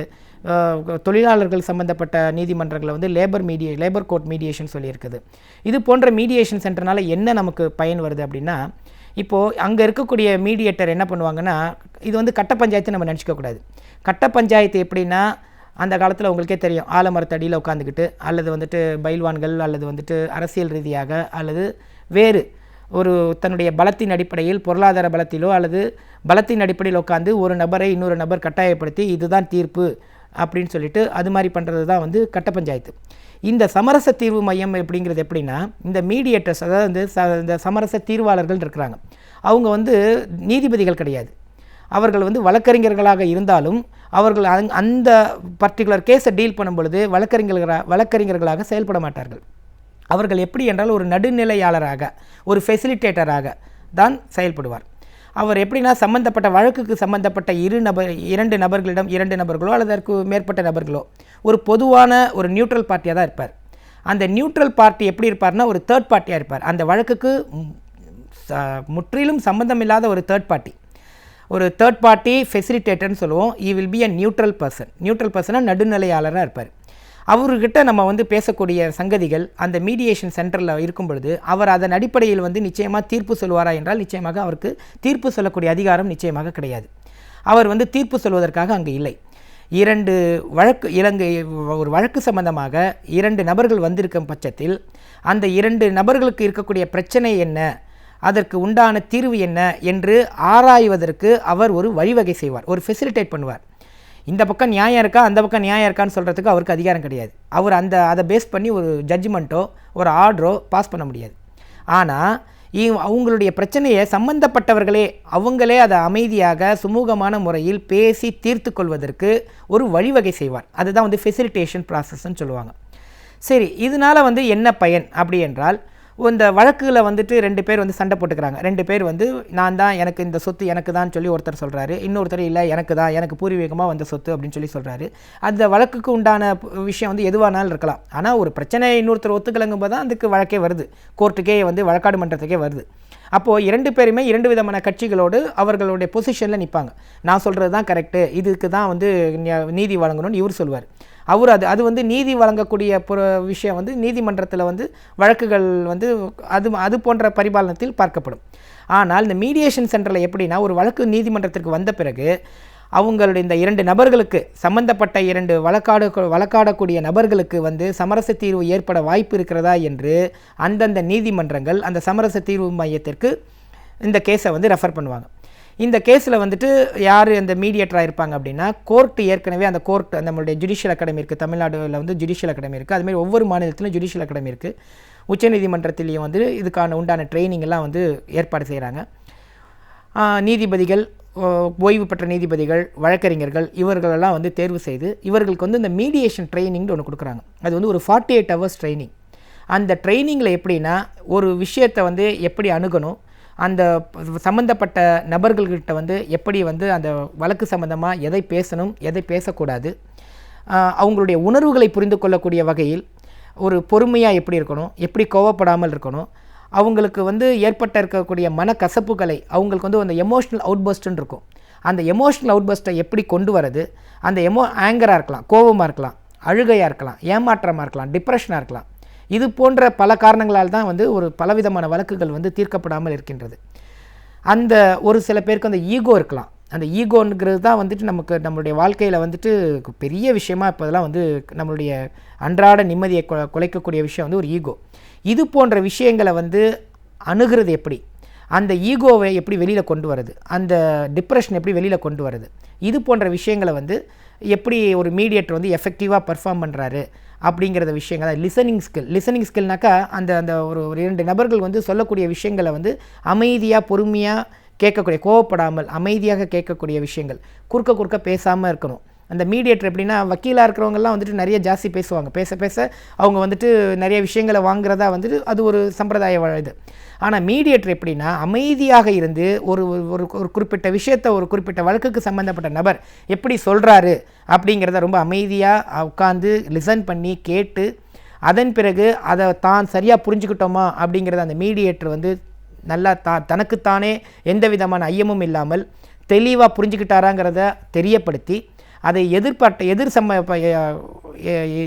நபர்களிடம், அதாவது அந்த வழக்குக்கு எதிராளி அவர்கிட்டையும் தாம் சரியாக புரிந்து கொண்டோமா என்ற ஒரு விஷயத்தை தெளிவுபடுத்தி, அதே போல் அவருக்கு ஏதாவது சந்தேகங்கள் இருக்கின்றதா என்பதையும் தெளிவுபடுத்தி, அதன் பின்னர் அவருடைய பிரச்சனைகளை கேட்டறிந்த பின்னர் ஒரு 2 பேருக்குமே வந்து இந்த 2 விஷயங்களை வந்து ஒரு முழுமையாக ஒரு ஒரு அமைதியான சூழ்நிலையில் எந்த விதமான மிரட்டுதலும் இல்லாமல், எந்த விதமான வற்புறுத்தலும் இல்லாமல், எந்த விதமான ஒரு துன்புறுத்தலும் இல்லாமல் அமைதியான முறையில் அவங்களோட மனசில் இருக்கிறத கொட்டினாலே பாதி பிரச்சனை சரியாயிடும். இப்போது ஒரு நபர் வந்து ஒரு குறிப்பிட்ட விஷயங்களை சொல்லிகிட்டு இருக்கிறார். அந்த குறிப்பிட்ட நபரை வந்து அந்த சொல்கிற விஷயங்களை வந்து அவர் கேட்டிருக்கிறதுக்கு எதிராளி வந்து கேட்டிருக்கிறதுக்கு ஒரு வாய்ப்பே இருந்திருக்காது. வழக்கறிஞரை பார்த்துருப்பாங்க, நோட்டீஸ் இஷ்யூ பண்ணியிருப்பாங்க, டைரெக்டாக மேட்ரு கோர்ட்டுக்கு போயிருக்கும். இல்லைன்னா ஒரு சண்டையில் முடிஞ்சிருக்கும். டாபிக் ஆரம்பிக்கும் பொழுது ஒரு சண்டையில் முடிஞ்சிருக்கும். அது ஒரு அடிதடி, ஒரு கலவரமாக முடிஞ்சிருக்கலாம், அல்லது ஒரு அடிதடி சண்டையாக முடிஞ்சிருக்கலாம், அல்லது வந்து ஒரு ஒரு ஒரு சுமூகமான ஒரு சமரசம் ஏற்படுறதுக்கு ஒரு வாய்ப்பு இல்லாமல் ரிலேஷன்ஷிப், உறவு முறைகள் பாதிக்கப்பட்டிருக்கலாம். இது போன்ற விஷயங்கள் ஒரு உறவு முறைகள் பாதிக்கக்கூடிய விஷயங்கள் எல்லாமே வந்து அவங்களுடைய பிரச்சனைகளை வந்துட்டு அவங்களுடைய அமைதியான முறையில் எடுத்து சொல்லும் பொழுது அவருடைய பிரச்சனையை இன்னொருத்தர் புரிந்து கொள்வார். புரிந்து கொள்ளும்போது ஓகே, இந்த பிரச்சனையை நம்ம எப்படி அணுகலாம், எப்படி சரி செய்யலாம், எப்படி சீர் செய்யலாம் அப்படின்னு சொல்லிட்டு பலவிதமான ஆல்டர்னேட்டிவ்ஸை வந்துட்டு அவங்களே திங்க் பண்ணுவாங்க. அப்படி ஆல்டர்னேட்டிவ்ஸ் அவங்க திங்க் பண்ணலன்னா இந்த மீடியேட்டர் வந்து என்ன பண்ணுவாங்கன்னா ஆல்டர்னேட்டிவ் சொல்யூஷன்ஸை ரெக்கமெண்ட் பண்ணுவாங்க அல்லது சஜஸ்ட் பண்ணுவாங்க. அது வந்து ஜட்ஜ்மெண்ட் கிடையாது, அது வந்து ஒரு ஆர்டர் கிடையாது. இது போன்ற விஷயங்கள் தனக்கு ஏற்பட்ட பிரச்சனையே தாமாகவே தமக்குள்ளாகவே அது சம்பந்தப்பட்ட வழக்குக்கு சம்பந்தப்பட்டவர்கள் தீர்த்து கொள்ளும் பொழுது அந்த வழக்கு அதோட முற்றிலுமாக முடிவடைந்து விடுகிறது. அதுக்கு மேலே அப்பீல் வராது. நான் தோத்துட்டேன் நீ ஜெயிச்சிட்டேங்கிற ஒரு விஷயம் இருக்காது.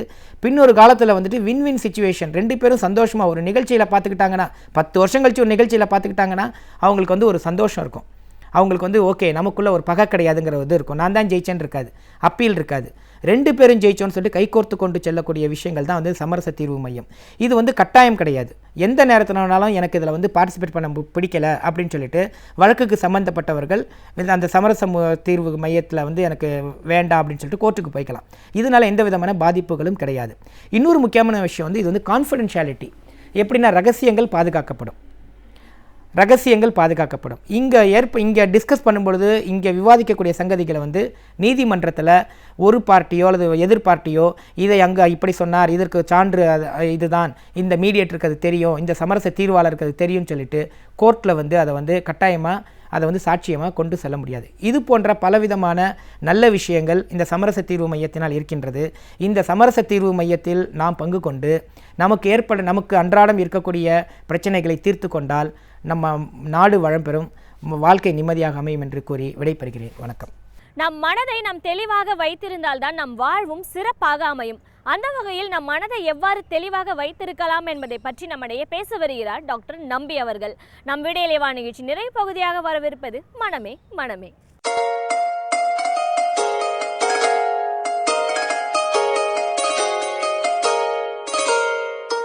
மனமே மனமே நிகழ்ச்சியில் இன்றைக்கு உடலும் உள்ளமும் பற்றி பார்க்கலாம். உடலும் உள்ளமும் ஒன்றுக்கொன்று தொடர்புடையன, ஒன்றை ஒன்று சார்ந்திருப்பன. உடல் நன்றாக நலமாக இருந்தால் மனம் அமைதியாக இருக்கும். மனம் அமைதியாக இருந்தால் உடல் நன்றாக இருக்கும். இதில் ஏதாவது ஒன்றுக்கு பிரச்சனை வந்தாலும் இன்னொன்று அவதிப்படும். ஒருவரை பார்த்து நீங்கள் நலமாக இருக்கிறீர்களா என்று நாம் கேட்கும் பொழுது அவர் உடல் நலத்தை மட்டுமல்ல அவருடைய மனநலத்தையும் சேர்த்தே நாம் விசாரிக்கிறோம். ஆக உடல் என்பது மனநலத்தின் ஒரு கூறு என்றே புரிந்து கொள்ள வேண்டும். மனநலம் நன்றாக இருந்தால், மகிழ்ச்சியோடு இருந்தால் உடல் செவ்வனே வேலை செய்யும். மனம் சோர்வடையும் பொழுது அல்லது பதற்றமடையும் பொழுது உடல் செயல்களும் கொஞ்சம் சஞ்சலப்படும் அல்லது சோர்ந்து போய்விடும். உடல் இயக்கத்திலே தான் மனிதனுடைய ஆன்மாவின் இயக்கமே இருக்கிறது, மனதின் இயக்கமே இருக்கிறது என்கிறார் திருமூலர். உடல் வளர்த்தேன் உயிர் வளர்த்தேனே என்கிறார். நான் உடலை செம்மையாக வளர்த்தால் அதன் மூலமாகவே என் உயிரை நான் வளர்த்துக் கொள்கிறேன், அதன் மூலமாகவே நான் ஆண்டவனை காண்கிறேன், அதன் மூலமாகவே நான் ஆன்மாவை காண்கிறேன் என்கிறார். ஆக உடலும் உள்ளமும் ஒன்றுக்கொன்று தொடர்புடையன என்பதை புரிந்து கொண்டு, இரண்டும் ஒன்றுக்கொண்டு சார்ந்திருப்பன என்று புரிந்து கொண்டும், உடல் எப்பொழுதெல்லாம் நோய்வாய்ப்படுகிறதோ அப்பொழுதெல்லாம் மனதும் பாதிக்கப்படுகிறது. மனம் பாதிக்கப்படுகிற போதெல்லாம் உடலும் பாதிக்கப்படுகிறது என்பதை புரிந்து கொள்ள வேண்டும். உலகத்திலே பலவிதமான பிரச்சனைகள், உடல் பிரச்சனைகள் என்று வைத்துக்கொள்ளலாம். ஆயிரக்கணக்கான பிரச்சனைகள் இருக்கிறது. இது எல்லாவற்றையும் தொகுத்து மிக அதிக அளவில் அதிக மக்களை பாதிக்கக்கூடிய 2 பிரச்சனைகள் என்ன என்று பார்க்கும் பொழுது, ஒன்று வலி அல்லது உபாதை, பெயின் என்று சொல்வார்களே. 2வது தூக்கமின்மை. இந்த வலி அல்லது தூக்கமின்மை தவிர மற்ற எத்தனையோ ஆயிரக்கணக்கான பிரச்சனைகள் மனிதனுக்கு இருக்கிறது. சில நேரங்களிலே வரும், போகும், சில நேரங்களிலே தங்கிவிடும். ஆக இந்த வலி தூக்கமின்மை 2மே அடிப்படையிலே பார்த்தால் பல நேரங்களிலே உடல் நோயினாலும் இருக்கலாம். ஆனால் மனம் சார்ந்த, உள்ளம் சார்ந்த மனநல பாதிப்புகளினாலும் இவை அதிக அளவு தென்படுவதற்கு வாய்ப்பு இருக்கிறது. பல பேர், உதாரணமாக எடுத்துக்கொண்டால் 100 பேர் ஒரு மருத்துவமனைக்கு உடல் வலியோடு வருகிறார்கள் என்றால், உடல் உபாதைகளோடு வருகிறார்கள் என்றால், அதில் 3இல் ஒருவருக்கு உடலிலே நோய் இருப்பதல்ல, உடல் நோய் இல்லாமலே அவர்களுக்கு உடல் உபாதை இருப்பது போல் உணர்வார்கள். அதற்கு காரணம் அவர்களுடைய மனதிலே ஏதோ பிரச்சனை அவர்களை அரித்து கொண்டிருக்கிறது என்ற பொருள். அந்த மனப்பிரச்சனைகள் மூலமாக அவர்கள் உடல் நோய்படுகிறது, உடல் பிரச்சனைகள் ஏற்படுகிறது. இது மிகவும் அடிப்படையான ஒன்று. அதனால தான் அந்த காலத்திலே எல்லாம் பலவிதமான நிபுணத்துவம் வாய்ந்தவர்கள் இல்லாத காலத்திலே எல்லாம் ஃபேமிலி டாக்டர்ஸ் அல்லது ஃபேமிலி ஃபிசிஷியன் என்று சொல்வார்கள், குடும்ப டாக்டர் என்று சொல்வார்கள். அவர்களுக்கு அந்த நோயாளியை பற்றி மட்டுமல்ல, அவர்களுடைய குடும்பத்தை பற்றி, அவருடைய வீட்டு பிரச்சனைகளை பற்றி, அவர்களுடைய திருமண வாழ்க்கையை பற்றி, அவர்களுடைய குழந்தைகளை பற்றி எல்லாவற்றையும் தெரிந்து வைத்திருப்பார்கள். அவர்களுக்கு எங்கேயாவது இருந்தால் ஏதாவது பிரச்சனை எங்கேயாவது இருக்கிறதா என்பதை உடனடியாக கண்டுபிடித்து அதை கேட்பதன் மூலமாக, அதை விசாரிப்பதன் மூலமாகவே அவர்களுடைய குறைகளை கண்டுபிடித்துவதற்கு எளிதாக இருக்கும். ஆக ஒரு மருத்துவர் ஒரு நோயாளியின் உடல் பிரச்சனைகளை பார்க்கும் பொழுது அந்த உடலின் இன்னொரு பக்கமான மனப்பிரச்சனையும் இதுக்கு ஏதாவது காரணமாக அமைக்கிறதா, அல்லது இந்த மனப்பிரச்சனையினால்தான் இந்த உடல் நோய் வந்ததா என்பதை அறிந்து கொள்ளுதல் மிக அவசியம். உதாரணத்திற்கு ஒன்று சொல்லுவேன். ஒரு மிக வசதியான அல்லது நன்கு படித்து நிறைய சம்பாதிக்கிற ஒரு நிறுவனத்திலே வேலை பார்க்கிற ஒரு அதிகாரி மிகவும் பிஸியாக இருக்கிறார். 24 மணி நேரத்திலே 18 மணி நேரம் வேலை செய்யக்கூடியவர் இருக்கிறார். அவருடைய வீட்டிலே உட்கார்ந்து ஒரு மனைவி மக்களோடு பேசுவதற்கு கூட நேரமில்லை, அந்த அளவு ரொம்ப பிஸியாக இருக்கிறார். அவருடைய மனைவிக்கு கொஞ்ச நாளாக தலைவலி வந்து விடுகிறது. தலைவலி வந்து சொல்லுகிறார் கணவரிடம். அவர் தலைவலிக்கு உண்டான மாத்திரையை கொடுக்கிறார். அது தீரவில்லை.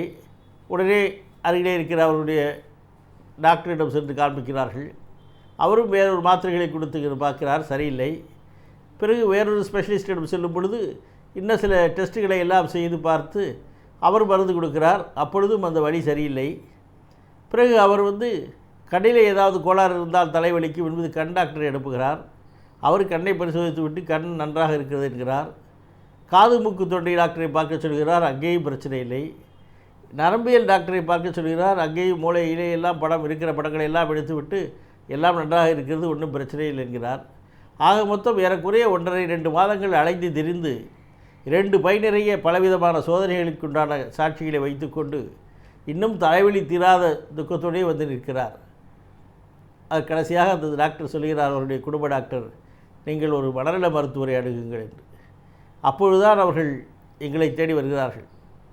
வந்தவுடன் அவர்களை உட்கார சொல்லிவிட்டு அவர்களை பற்றி, அவருடைய குடும்பத்தை பற்றி, அவருடைய சூழலை பற்றி, அவருடைய உத்தியோகத்தின் தன்மையை பற்றி, அந்த கணவன் மனைவி 2 பேருடைய அடிப்படை குணநலன்களை பற்றி, இப்படி எல்லாவற்றையும் விசாரித்து என்ன பிரச்சனை என்று பார்க்கும் பொழுது 2வது நாள் வரும் பொழுது அந்த மனைவியே சொல்லி அழுகிறாள், எனக்கு தலைவலியே என் கணவரால் தான் காரணம் என்று.